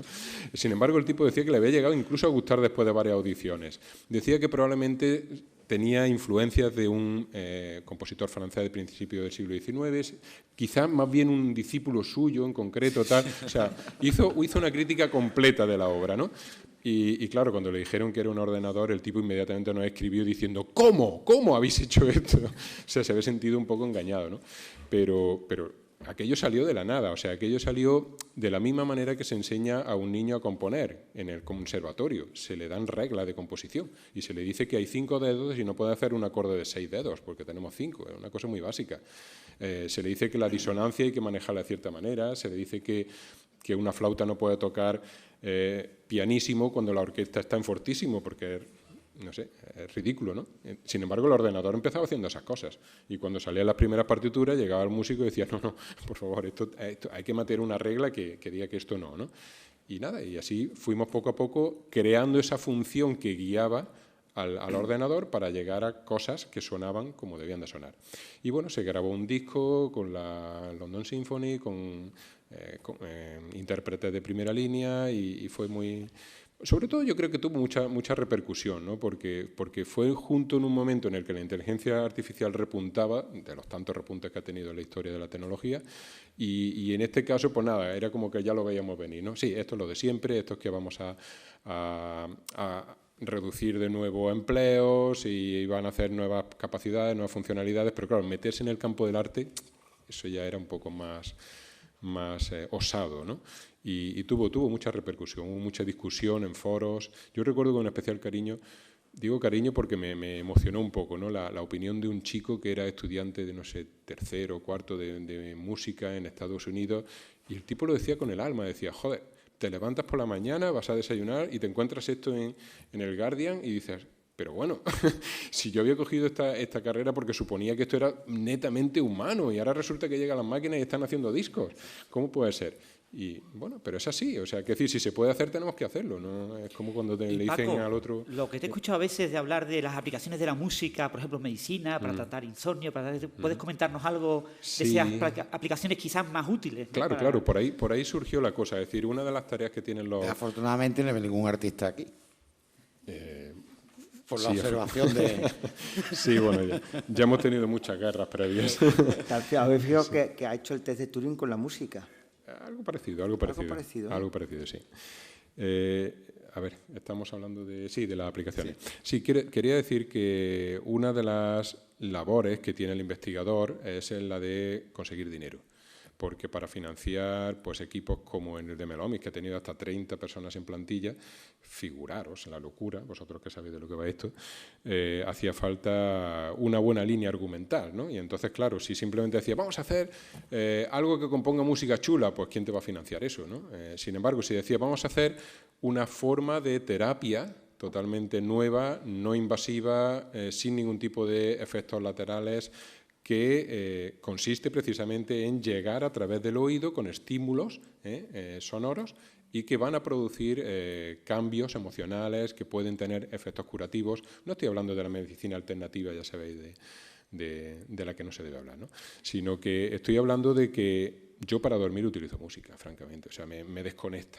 Todos esos problemas que están ahí dando vueltas que no me permiten dormir se apagan porque me empiezo a centrar en un estímulo distinto. O sea, la capacidad que tiene la música para distraer es tremenda. Y si os fijáis, la mayor parte de la música está hecha de forma artística. O sea, el artista querría que su oyente se durmiera. No, por favor, lo que quiere es que disfrute. O sea, cuando el compositor mete de repente un tutti de orquesta es porque ha ido muy suave y ahora es cuando te voy a dar el susto, porque quiero que sientas algo, ¿no? Claro, si uno está intentando dormir y le viene el tutti, pues no se va a dormir, ¿no? Entonces, podemos hacer que los ordenadores, que no tienen el ego del artista, compongan cosas que vayan si lo miramos desde el punto de vista budista, como dijo Víctor, igual sí, ¿no? que lo tienen. Hombre, bueno, el no, nuestro no lo decir, tenía, lo programamos sin alma. Claro, se podría programar. No era de interés, no lo programamos. Sí. Bueno, quiero decir, yo lo que creo es que, más que la pregunta de si tienen alma los ordenadores, que es una de las cosas que han salido en este proyecto, para bien o para mal, no era mi intención, pero salió, la cuestión es, los ordenadores nos ayudan a replantear preguntas. Porque si la música solamente podía venir del interior del compositor, de ese efecto inexplicable, o sea, no me pregunten más porque es que no te lo puedo explicar, tal, bueno, el hecho de que un ordenador componga cosas que el que no sabe que no es un compositor humano se las traga, no se las tragaba solamente el crítico. Recuerdo otra opinión en YouTube de una chica que decía, vale, de acuerdo, sí, esto es un salto adelante, no hay ninguna duda. Sin embargo, a la mitad de la composición, a pesar de que la estuve disfrutando, tuve que parar, porque tenía una sensación rara. Tenía una cosa, la chica se trataba de explicar diciendo que no podía escuchar algo que viniera de un ordenador, porque cuando escuchaba algo que venía de un humano, era una comunicación, digamos, de alguna manera, entre almas o lo que sea, ¿no? Pero si viene de un ordenador que no quería decir nada, porque no tiene alma, o por lo menos eso era lo que ella partía, ¿no? Entonces, ¿yo cómo voy a estar sintiendo cosas? Entonces, lo interesante de toda esta historia, digamos, el mensaje para llevar a casa es que si el ordenador consigue componer, y esto es una cosa que nosotros perseguíamos por la vía terapéutica, pues ahora resulta que nos enseña cosas sobre la naturaleza humana. Porque pensábamos que la música era un dominio puramente humano y nos encontramos con que no. De acuerdo que no está en la calle. Bueno, sí está en la calle, están los pájaros que cantan, ¿no? Pero claro, dices, claro, pero no va a comparar con un jilguero con Beethoven, ¿no? Bueno, pero esto sí. O sea, esto ya depende para qué, efectivamente. Bueno, yo creo que ha llegado el momento de que tenemos que cambiar de tema, pero antes, si alguno tiene alguna pregunta, alguna observación, es el momento. A ver, sí, al fondo y aquí en la otra parte. Bueno, adelante, adelante. Bueno, la música tiene 3 dimensiones. El compositor, el intérprete y el oyente. Sí. De ahí donde sale la música. La música no tiene solamente el compositor. En este caso, en este caso el ordenador sería el compositor. Pero después viene el intérprete. Que a mí me recuerda un poco al señor que estaba en las cuevas y veía un boquete en la pared y dice, de aquí saco un ciervo. O sea, que hay una percepción. Y entonces el intérprete, no todos los intérpretes tocan las cosas de la misma forma. ¿Me explico? A mí me dijo alguien un día, me dice, oye, si una partitura se coge, todos tocan lo mismo. Digo, no. Porque está la percepción del intérprete que dice, esto lo señalo, esto es importante, y va buscando tesoros. De modo que aquí estamos hablando ya de otra cosa. ¿En qué sentido? En el sentido de que el compositor, en este caso el ordenador, y después viene el intérprete, que no existe, porque lo hace la máquina. Entonces estamos reduciendo mucho el arte.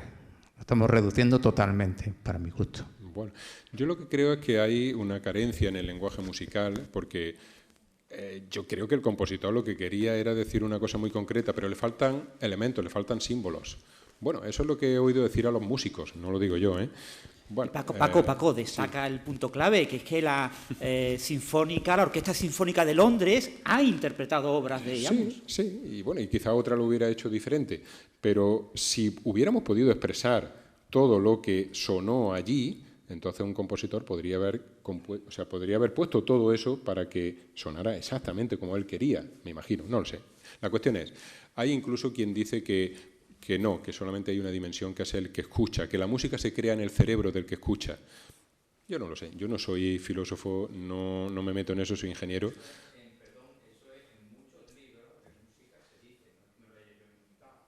Ya, lo sé, por supuesto.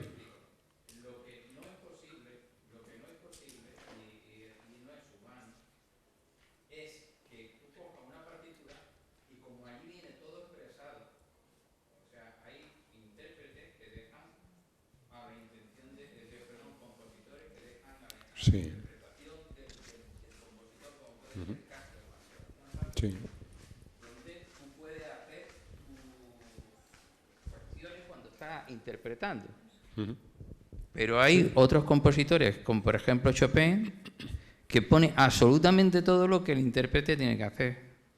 ¿Vale? En ese caso entonces te dice igual. crescendo, decrescendo aquí pedal, aquí no sé qué y no sé cuánto. Y sin embargo, los intérpretes se distinguen claramente unos de otros. Pero entonces quiere decir que la música no es del compositor. La música es del compositor, del intérprete y del que lo oye. Yo he escuchado teoría de todos los colores y la que más me convence... esa teoría es muy fuerte. Hay muchísimas. A lo mejor no la he oído porque la que más me convence, o sea, porque yo estoy aquí para defender un punto de vista, pero... Imagino que como todo, cada vez que... Lo dije yo al principio, cada vez que hablamos de que una tecnología, vamos a llamarlo así, sea capaz de emular a la persona, siempre va a haber un punto de vista crítico, que por otro lado es correcto, claro, porque lo que va a hacer, al fin y al cabo, lo que está diciendo este señor es que falta una parte esencial, ¿no? Es como cada intérprete interpreta precisamente esa composición. Yo voy a decir solamente todo se andará. Es decir, yo creo que en principio... No, bueno, tenemos... hasta ahora no han encontrado utilidad en eso. Vamos a pasar a la siguiente pregunta porque es muy interesante, pero da a mucho debate como para dedicarle casi un programa a este tipo de cosas. ¿Alguien iba a hacer una pregunta por ahí también? Me llamo Benjamín, soy del Colegio de Salesianos de aquí de Málaga y estoy estudiando primero de bachillerato tecnológico. En mi opinión, la música está creada por ordenadores, pero por algoritmos que el informático le ha tenido que meter al ordenador para crear melodías que al oyente le guste. Pero lo realmente creo que es complicado es que un ordenador cree, o sea, aprenda qué es lo que realmente le gusta a ciertas personas o a las masas y de ahí cree melodías para que le guste a la gente. Bueno, como decía, en el caso de contemporánea, música contemporánea, lo único que se introdujo al ordenador eran reglas de composición. Y en cuanto a qué es lo que debe de ser una regla de composición, como por ejemplo que tenga una extensión determinada, que suelen empezar y terminar de determinada manera, o sea que si tú, por ejemplo, vas nota, nota, nota y llega la última y no anticipas nada, pues la persona se queda como diciendo, ¿ya? No, tiene que terminar de alguna manera, tiene que anticiparte a algo. Bueno, pues eso son reglas de terminación. Y el compositor que nos guiaba en todo esto, pues decía, mira, hay 4 formas de terminar y nada, y los programadores iban metiendo las reglas de eso. La función que guiaba el algoritmo simplemente iba ponderando esas cosas y un motor de búsqueda en el cual estaba lo que dije al principio, ese algoritmo evolutivo que tenía la capacidad de representar música por un lado y de combinar, mutar, etcétera, esa música, era el que generaba, ese era el motor creativo, y luego esa otra función era la que iba seleccionando. Entonces, desde ese punto de vista no hay ninguna intervención humana, es decir, eso es la teoría de la música, la teoría de la composición musical y nada más. Y cuando salimos de la contemporánea y vamos a la música popular, eso es que ya está todo vendido, vamos, o sea, las reglas de composición son el tatachán, tatachán, tatachán, y esto se repite así, tienes 4 posibles ritmos, si el rock es una cosa, si el otro, y aquello salía como churros, vamos, o sea, como churros. Una vez que cogía las restricciones, entonces ahí no había ninguna originalidad, no había nada, son reglas simplemente. Ahora, ¿qué es lo que le va a gustar? O sea, la típica pregunta de la prensa de que un ordenador podrá saber cuál va a ser el próximo éxito y tal, eso lo dicen las discográficas, no lo dice el alma humana. Ellos son los que determinan lo que va a gustar a la gente. Muy bien, bueno, pues vamos a cambiar de tema, quizás un tema todavía un poco más, depende cómo nos tomemos, un tema más polémico, porque hablamos de la edición genética, y va a ser Enrique Viguera quien nos va a hablar de eso. Hablamos ya de personas, ya hemos pegado un salto, dejamos las máquinas y vamos ahora a las personas, ¿no? Es muy curioso porque cuando estabas hablando, Paco, y lo que estabas diciendo es que estoy generando distintas notas musicales y ahora voy a ver qué efecto tiene. Yo estaba pensando directamente en el ADN, estaba pensando en variabilidad genética y en el efecto que tiene. De hecho, me recordaba un experimento que hacía mi jefe allí en París, que estaban generando secuencias de ADN aleatorias y querían ver, pues introducido dentro de una bacteria, qué fenotipo, qué cambio iba a producir. Y Y bueno, lo que tenemos es alguna forma de medir ese fenotipo. En este caso es que si me gusta o no me gusta la música, si la acepta o no la acepta la casa comercial. Y bueno, pues eso tendrá un éxito evolutivo para la empresa, pues puede ser positivo, para la batería, pues que no desaparezca y que desaparezca la vecina. O sea que está todo relacionado al final. Yo me he traído un velcro, no, es una secuencia de ADN. La última vez que estuvimos juntos se llevó rotuladores. Rotuladores. Ahora ya te trae un velcro. Me he traído una secuencia de ADN, ¿vale? Que es solo un trocito del genoma, ¿vale? No me dejaban llenar esta sala entera con el ADN humano, ¿vale? Solo me he traído un fragmentito. Como veis, aquí están todas las bases. No se ve desde lejos, pues no veis aquí, pero en realidad aquí hay una adenina, una timina, una citosina, una guanina. Y el orden, pues es muy importante porque va a determinar, pues, cómo se fabrican las proteínas. Seguimos, estamos leyendo el genoma humano en este caso y de repente, ¡op!, en esta posición resulta que hay un individuo que tiene un cambio. ¿Veis cómo se ha producido el cambio aquí en la secuencia de ADN? Aquí lo pongo aquí. Este cambio puede no tener ningún efecto o puede hacer que afecte a un gen, afecte a una proteína y haga pues, que a algunos de los que aquí presenten en la sala pues, que se le caiga el pelo a determinada edad, cuando no apunta a nadie. No, pues nada, pero lo único que se le ha caído el pelo a mí aquí, así que... Pero bueno, eso no tiene tampoco mayor... Se sabe que tiene una base genética, igual que algunos que bueno, hay un dicho que dice, ¿has visto alguna vez un burro calvo?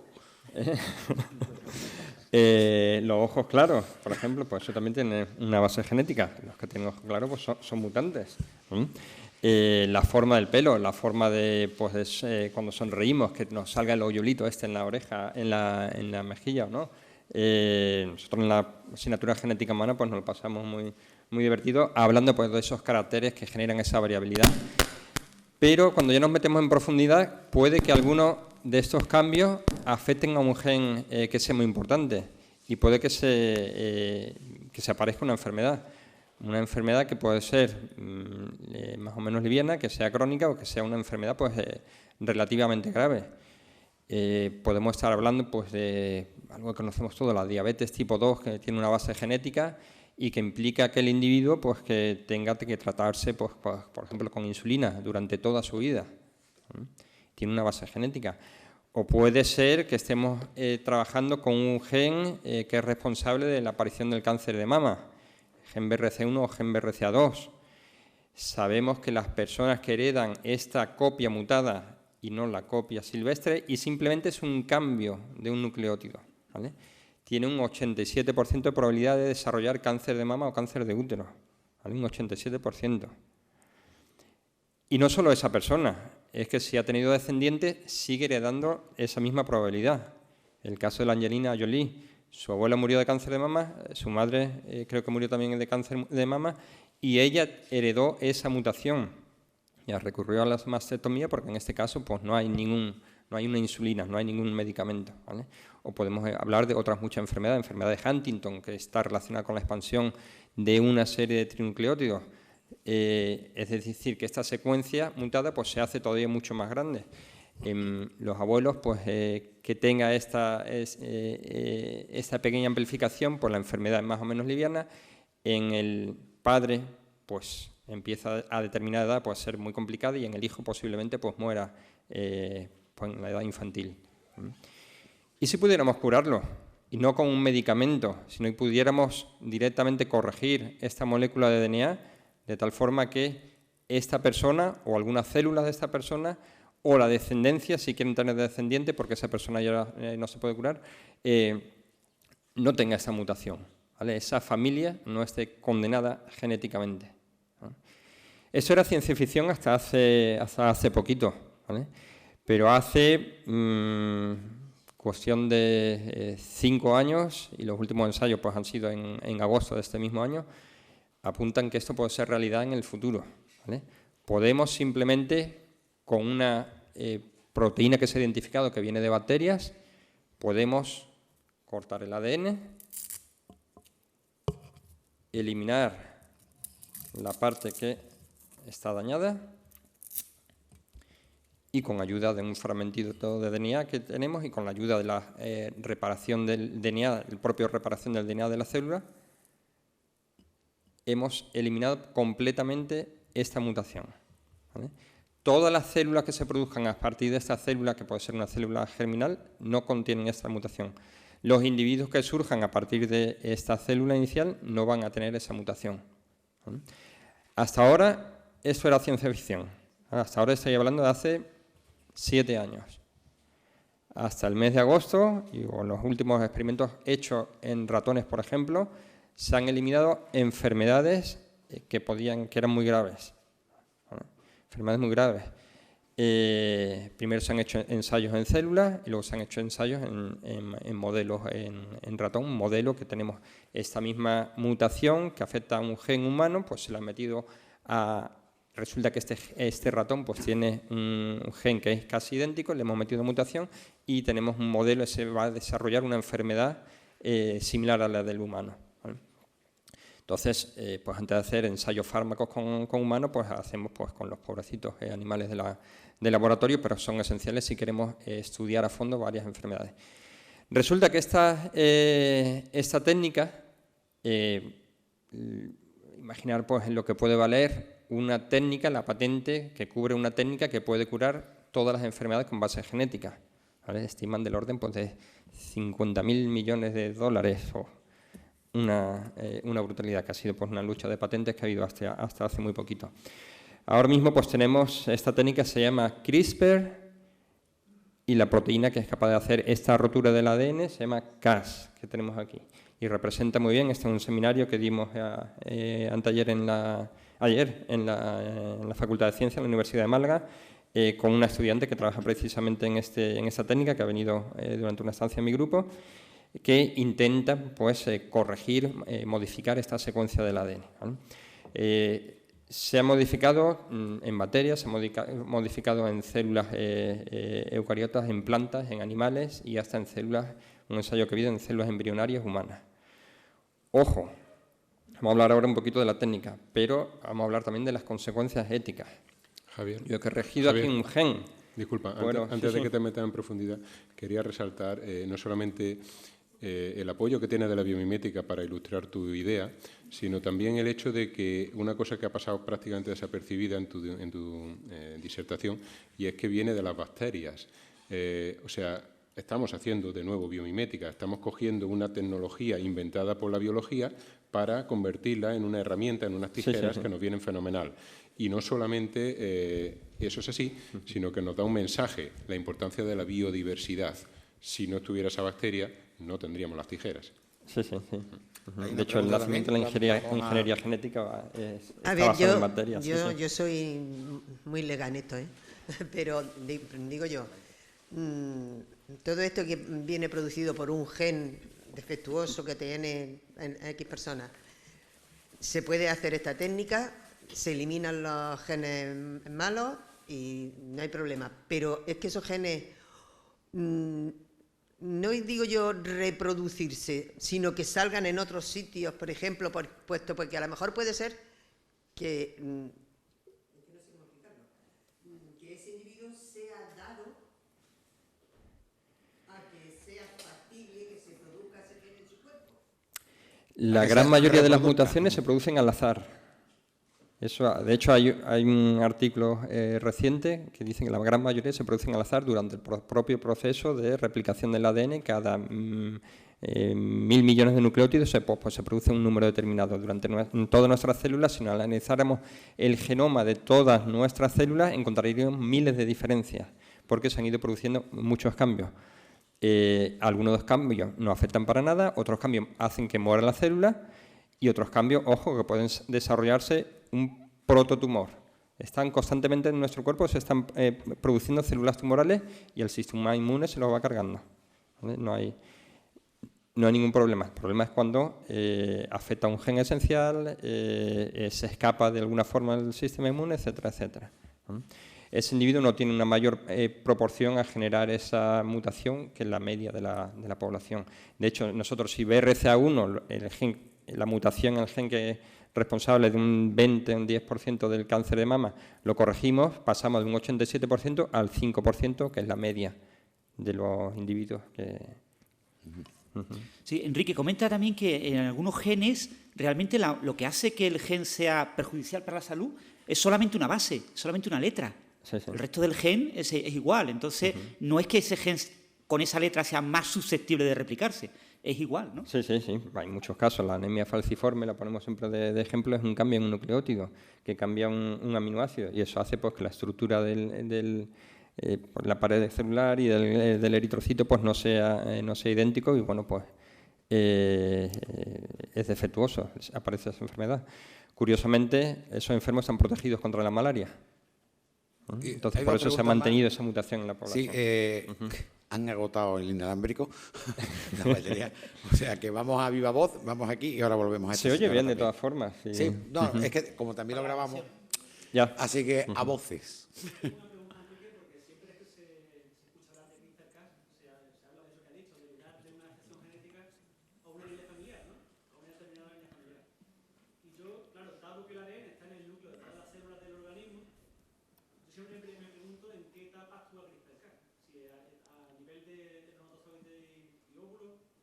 Bueno, él es investigador, el que define en qué etapa.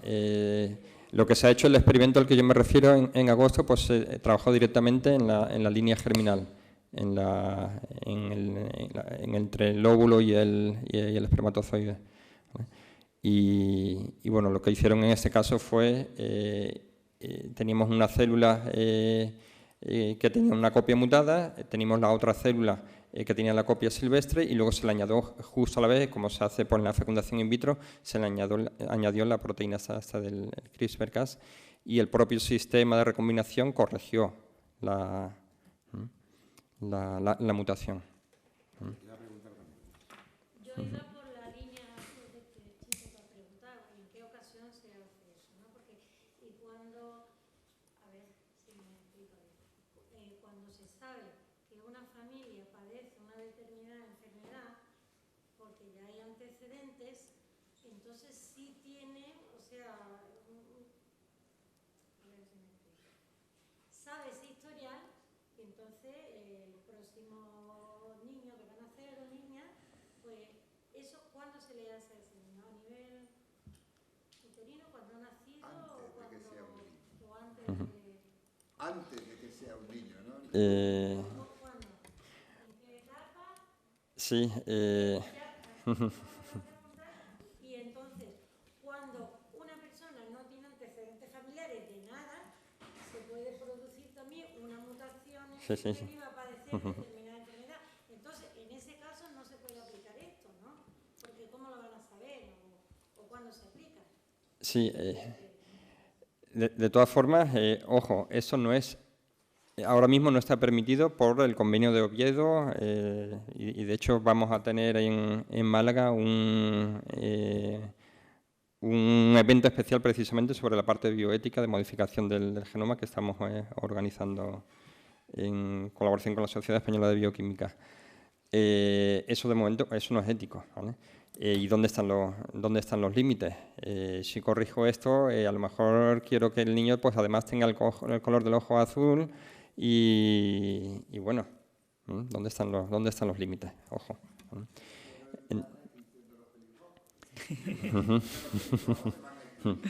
Bueno. También hay una cuestión importante e interesante. Ya en ratones se ha aplicado esta técnica in vivo, usando las células madre. Yo modifico las células madre, entonces yo he puesto a ratones genéticamente modificados para nacer ciegos, ya adultos, he modificado genéticamente algunas de sus células madre con esta técnica y las nuevas células madre asociadas a la retina de esos ratones han empezado a generar células sin esa mutación y los ratones han recuperado la vista. Bueno, eso ya estás hablando ya de ciencia ficción, supongo, o no, estás hablando de ciencia ficción. No, bueno, ahí sí que viene la ética, ¿no?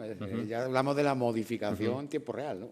Sí, eso es, pues directamente pues unas células van sustituyendo a otras. Nosotros tenemos todos los órganos, tenemos un recambio continuo de células, la piel se la muda completamente en varios meses, entonces lo que tenemos es un reemplazamiento. Si se puede sustituir por una célula que tiene una copia sin mutar. Eso da lugar a que también pueda sustituirlo por algo, vamos a llamarlo no natural, ¿no? No, natural es natural. O sea, sí. No sé si me entiendes. Podría modificarse buscando, pues, Bueno, lo hemos visto en muchísimas películas, ¿no? Bueno, ¿podría llegar a ese punto? ¿Podría llegar a ese punto? Yo lo que quiero llegar es que la técnica es extremadamente sencilla, reproducible y además barata, y eso ha hecho que en cuestión de 5 años pues estén prácticamente en muchísimos laboratorios, ¿vale? Y es una técnica muy segura, ¿eh? No olvides eso, Enrique. Sí, la eficiencia es muy alta, además. Técnica antes, pues se lograba pues, conseguir este ratón modelo que tiene la mutación que tienen los humanos, pues se conseguía, pero se tardaba 1 año, 2 años. Pues ahora se consigue en semanas. La base que hay detrás es este señor que tenemos aquí, Francis Mojica. La fotografía esta fue la primera charla divulgativa que daba sobre el sistema CRISPR-Cas y la dio aquí en Málaga, lo invitamos a Encuentros con la Ciencia, ¿vale? Que por cierto, pues, no has hecho promoción. No vinieron autoridades académicas ni prensa, pero nosotros sabemos que el tema era muy importante y va a ser muy importante. Sí. Ahora mismo no sabemos, es uno de los serios candidatos al premio Nobel, ¿vale? Que se va a elucidar este lunes, creo que es el de Medicina, y el miércoles el de Química, y es candidato, ¿vale? Él estuvo durante muchos años, desde el comienzo de su tesis doctoral, trabajando con una serie de secuencias repetidas, y vio que estas secuencias repetidas estaban conservadas en elementos, en organismos que estaban muy alejados filogenéticamente, que estaban separados en el tiempo desde hace mucho tiempo, ¿no? por así decirlo. Si hay algo que se ha conservado en algo y se ha mantenido durante tanto tiempo, eso tiene un significado biológico, ¿vale? Se ha seleccionado positivamente. Él vio que eran las mismas secuencias y dijo, tate, aquí hay algo distinto. Y entonces dedicó pues, gran parte de su carrera científica a descubrir que eran estas secuencias repetidas, ¿no?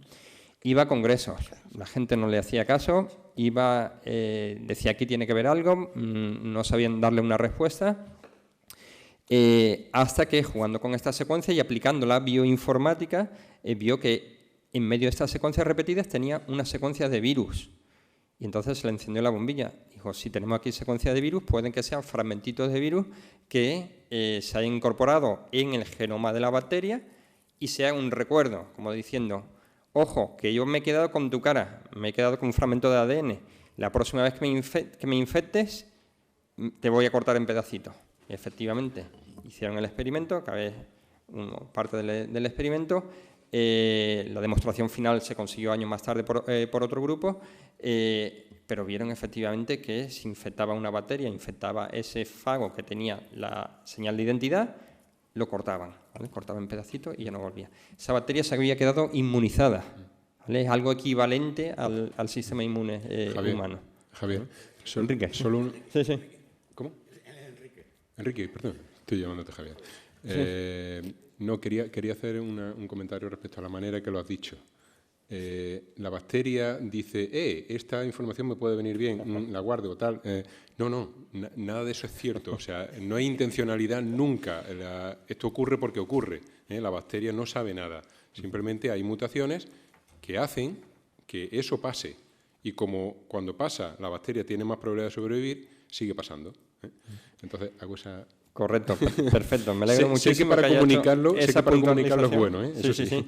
Porque más es la que le hago yo a los alumnos. O sea, que perfecto. La bacteria que no ha hecho eso se ha muerto, ¿vale? Esa es la diferencia. Se ha seleccionado. Así funciona la selección natural. La que no ha hecho se ha muerto, ¿vale? O sea, no le quedaba otra posibilidad.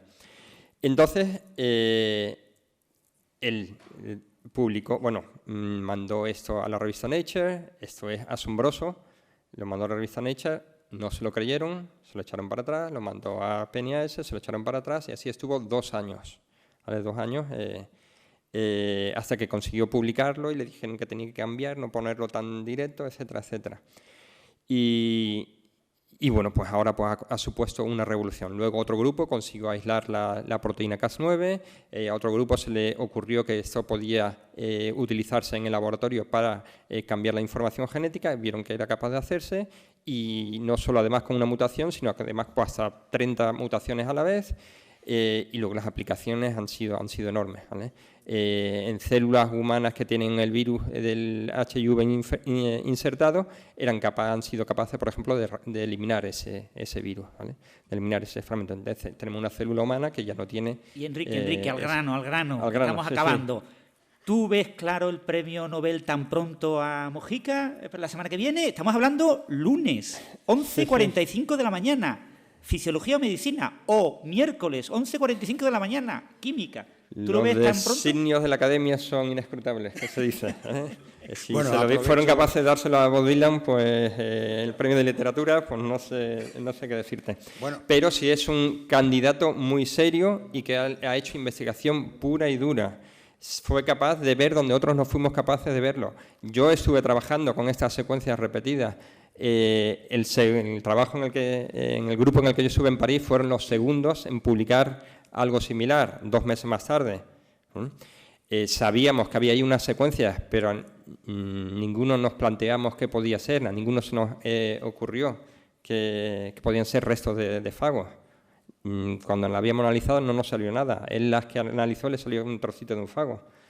Él fue capaz de ver donde otros no fuimos capaces de verlo. Eso es la parte ingeniosa, esa es la parte brillantísima. Capaz de decir que las bacterias tienen una equivalente a un sistema inmune. Eso es un descubrimiento increíble. Es de uno de los mayores avances que se han producido en biología, pues desde el descubrimiento de la estructura del ADN. ¿Qué quieres? Bueno, creo que deberíamos todos darle un aplauso a Enrique y a Francis Mojica para que le demos ánimos para que gane el Nobel. Vamos a ver. Bueno, aprovechamos, vamos de tiempo fatal. Bueno, no fatal, lo hemos pasado ya el tiempo. Pero, Francis, la culpa la ha tenido él porque es el que me ha preguntado, no sé si se da cuenta. O sea que Francis no quería hablar de ondas gravitacionales, coincide con que se ha descubierto se ha detectado por 4ª vez, creo que fue a mediados de agosto, ¿no? El 14. El 14 de agosto. Otra onda gravitacional, ha sido de otra forma diferente, incluso el origen puede ser diferente. Bueno, en cualquier caso, va a tener un reloj cuenta atrás, porque va a intentar explicarlo muy brevemente para que ustedes ya, para finalizar, puedan preguntar. Como el micro inalámbrico se ha agotado, díganla en voz alta, yo les repito la pregunta, no para que la oiga, que está bien, sino para que quede grabada y luego pues en este vídeo pues se pueda oír. Adelante, Francis. Yo, como veis, me he traído unas transparencias. Esto que rápido has pasado. Ha nacido la astronomía de ondas gravitacionales. Yo creo que todos sois conscientes de lo que supuso el telescopio en astronomía. Revolucionó completamente nuestra manera de ver el universo. Y hasta muy principios del siglo XX ni siquiera sabíamos que vivíamos en una galaxia y que había otras galaxias, y que algunas de las cosas que veíamos en el cielo eran galaxias, ¿no? Y eso lo hemos descubierto en el siglo XX. Ahora tenemos una nueva manera de ver el universo, unos nuevos ojos, que son las ondas gravitacionales. Tenemos la capacidad de ver objetos que son invisibles, y son objetos tan interesantes como la colisión de 2 agujeros negros que da lugar a un nuevo agujero negro. El 14 de agosto de 2017, hace relativamente poco, 3 observatorios, ahora tenemos 3 observatorios, 2 en Estados Unidos, uno en Hanford, otro en Livingston, se llaman LIGO, otro en Italia, cerca de Pisa, Virgo, un poquito más pequeño, observaron la 4ª onda gravitacional que hemos observado de manera directa. Como veis, la señal en amarillo, más intenso, es de Livingston. La señal primero fue observada en Livingston.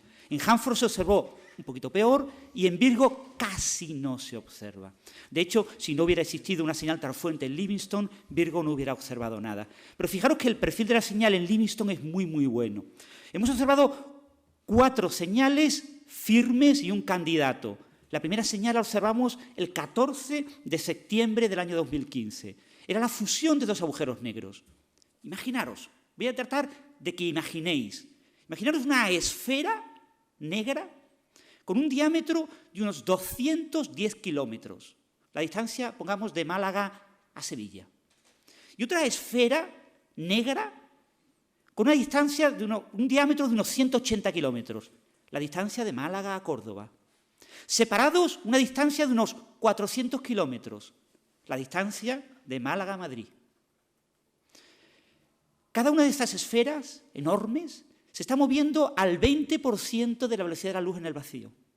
Y están moviéndose en espiral una alrededor del otro, dando vueltas entre 50 y 200 vueltas por segundo, porque están moviéndose, aproximándose cada vez más, hasta que se fusionan, hasta que se tocan y forman un objeto de 2 lóbulos que sigue rotando del orden del 60% de la velocidad de la luz en el vacío, y ese objeto empieza a vibrar y se relaja y se transforma en un agujero negro que rota al 70% de la velocidad de la luz en el vacío, un agujero negro de unas 60 masas solares que tiene aproximadamente ese tamaño, unos 380 kilómetros de diámetro. Y ya pasa a ser invisible. Y ya nunca más vamos a poder ver ese agujero negro, porque los agujeros negros no los podemos ver, son invisibles. Hemos podido ver la señal gravitacional que nos llegó unos 1.300, 1.400 millones de años más tarde. Y lo hemos podido observar gracias a avances tecnológicos que han requerido cerca de 60 años de investigación.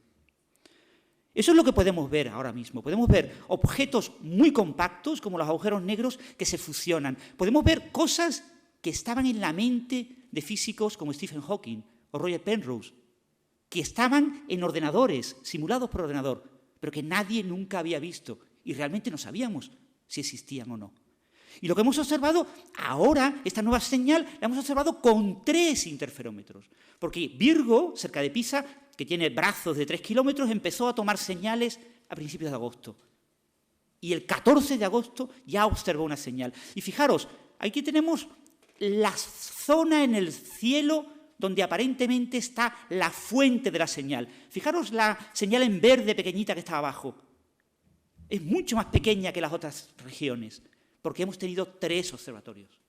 Lo hemos visto con 3 interferómetros y hemos podido localizar muy bien esa señal. Y fijaros que con LIGO hemos descubierto por primera vez que hay agujeros negros de masa estelar por encima de 20 masas solares. Nunca habíamos observado esos objetos. Y además se fusionan y crean objetos aún más grandes. Y lo hemos observado fundamentalmente con los 2 LIGO y Virgo. Pronto habrá un observatorio, alrededor del año 2022, en Japón, Kagra. Pronto habrá un observatorio en la India, Índigo. Y pronto tendremos una red importante de interferómetros. Es como tener muchos telescopios que nos van a permitir ver el universo de una manera completamente diferente a como lo hemos visto hasta ahora. Y eso es gracias a los avances en la tecnología, a los avances en la ciencia. Y eso probablemente, casi con toda seguridad, dará lugar a un premio Nobel, a los ideólogos vivos. La idea es de principios de los 60, pero los ideólogos originales están fallecidos. Los ideólogos vivos ahora mismo son Rainer Weiss y Kip Thorne, recibirán el premio Nobel de Física este martes a las 11:45 se anunciará. Por desgracia, Ronald Drever murió en marzo de este año y no lo va a poder recibir. Y no quería contaros mucho más. Si queréis preguntar, adelante. Recordad que como se ha agotado el micro, preguntad al Tito, ¿vale? Y bueno. Yo soy ingeniero de telecomunicaciones y vaya, lo que para mí respecta, el tema de las ondas gravitacionales, me comentó un profesor así hablando de un poco, que podría ser un campo bueno para, digamos, simplemente experimentar si se puede utilizar de alguna forma para comunicar. No podemos utilizar las ondas gravitacionales para comunicarnos fundamentalmente por 2 razones. La primera, porque no podemos generar ondas gravitacionales. Si tú quieres comunicarte con una señal, tienes que ser capaz de generarla. Para generar ondas gravitacionales necesitamos objetos muy compactos que se muevan muy rápido. Tendríamos que ser capaces de fabricar un agujero negro, otro agujero negro, y ponerlos a rotar del orden del 10% de la velocidad de la luz. Eso ni ahora ni durante el siglo XXI vamos a ser capaces de hacerlo. Lo podemos utilizar como manera de ver el universo con nuevos ojos, o con nuevos oídos, con nuevas señales, pero no podemos fabricarlos a día de hoy, es prácticamente imposible. Aún así es un tema muy interesante porque estas instalaciones tienen una enorme cantidad de tecnología de comunicaciones, de análisis de datos, de informática. Es decir, para un ingeniero en telecomunicaciones puede ser muy, muy atractivo trabajar en una colaboración de este tipo. En LIGO, Virgo, hay del orden de 1.400, 1.450 investigadores, de los cuales pues 300 pueden ser perfectamente ingenieros. Así que te animo, si te interesa el tema, a a pedir plazas, que hay plazas en ¿Puedo este hacer una campo. pregunta, como estoy enchufado aquí en la mesa? ¿Qué modelo del universo? ¿Teoría de cuerdas, el clásico, con todo esto de la onda gravitacional, en qué queda? Hasta ahora todo indica que se confirma la teoría de la relatividad de Einstein, la gravitación de toda la vida con... Claro, la incertidumbre es grande, hemos observado 4 señales, ¿eh? Es como ver en el cielo 4 estrellas y decir que las teorías de Laplace sobre las estrellas son correctas. A ver, un momento, que a vista puedo ver 9000. Entonces, hemos visto solo 4 señales, pero lo poco que hemos podido ver de estas señales es perfectamente compatible con la teoría de la relatividad de Einstein y, más aún, incompatible con algunas teorías exóticas. Pero con las teorías más próximas a la teoría de Einstein todavía no podemos discernir qué es lo que pasa. Por ejemplo, por primera vez hemos observado con 3 interferómetros una primera idea de la polarización de las ondas gravitacionales y hemos comprobado que aparenta ser compatible con la de Einstein, que hay 2 polarizaciones, igual que con la luz. La luz, las gafas con las que veis películas en 3D, tienen 2 cristales, uno con cada una de las polarizaciones. Con las ondas gravitacionales de Einstein también hay 2 polarizaciones de las ondas gravitacionales, pero con otras teorías hay más. Y lo que hemos visto es que es un resultado compatible con 2 polarizaciones. El año pasado yo lo oí en una conferencia en la sala perteneciente a la Diputación sobre esto, sobre las ondas gravitacionales. No me acuerdo, pero se me olvidó. Habló de un chico también propuesto para un joven ruso, no sé, algo de eso no habló, es que no me acuerdo. Bueno, Estaba propuesto para el premio Nobel porque también tenía algo que ver con esto de las ondas gravitacionales. ¿No me equivoco o no? No sé. creo que se equivoca. Ruso no. Yo quizás empecé la charla hablando de un italiano que trabaja en Alemania, que fue la primera persona que se dio cuenta de que se había observado una onda gravitacional. El 14 de septiembre del año 2015 estaba llamando por teléfono, ahora no me acuerdo el nombre exacto de Mario, pero no me recuerdo el apellido, observó una señal rara en su ordenador y entonces pues envió un correo electrónico diciendo que qué pasa, ¿no? Porque era antes de tiempo. Antes de que empezaran a tomar oficialmente datos, había una época en la que en ciertos momentos ambos interferómetros estaban funcionando y en ese momento se observó una señal. Entonces este hombre preguntó, ¿esta señal es correcta? ¿La ha inyectado alguien? ¿Es artificial? ¿Qué pasa? ¿No? Y lo que se descubrió es que era correcta y entonces él fue muy popular en aquella época porque te daba el lado humano. Y yo lo que comenté es que siendo la primera persona que ha observado una onda gravitacional, no va a recibir el premio Nobel. Porque el premio Nobel se lo van a dar a los padres, a los ideólogos. Por eso quizás hablé del premio Nobel con este muchacho. Bueno, pero no. Si seguimos nos echan directamente porque tiene que cerrar, también tenemos que recoger equipos y todo eso. Javier, sí. antes de irnos yo quisiera resaltar la pasión que le pone Villa a sus intervenciones y que te agradezco muchísimo, de verdad. Venga. Mucho. Eso quería resaltar. Eso quería bueno, resaltar. veo que cortito. No, Bueno, eso, yo antes la pasión que quería pone. daros las gracias. Es decir, yo realmente quiero darle las gracias a todos ustedes por estar aquí y, bueno, darle las gracias también a estos investigadores e investigadora que tuvo que irse antes, pues por estar también aquí, ¿no? Y mostrando un poco cómo sus preocupaciones al fin y al cabo nos afectan a todos, ¿no? Y que están a disposición también de ustedes. Pongo el ejemplo, tanto, por ejemplo, de Enrique, que hace encuentros con la ciencia y que se encarga de divulgar y divulgar. Víctor, con su mula Francis, que seguramente le sonarán a ustedes, que se encarga de divulgar. Paco, con Melómica, y buscando a ver cómo puede hacer, pues que ya no la creación, sino sirve a la música como terapia, ¿no? Víctor intentando que los robots tengan alma y todo, buscando el budismo. En fin, ven que hacer un esfuerzo diario, que no son gente encerrada en su laboratorio, sino que viven con nosotros y lógicamente quieren eso tanto para ustedes como para, evidentemente, ellos mismos y su familia, ¿no? Y creo que se merece un aplauso por ese doble esfuerzo, investigar y estar aquí. Y bueno, darle las gracias vuelvo a repetir, por estar con nosotros en esta actividad dentro de la 6ª edición de la Noche Europea de los Investigadores y que, si les ha gustado, igual el año que viene podemos repetir y yo particularmente puedo volver a tener ese placer y ese honor de que cuenten conmigo pues para hacer de nuevo un Hablando se entiende la ciencia. Así que muchísimas gracias.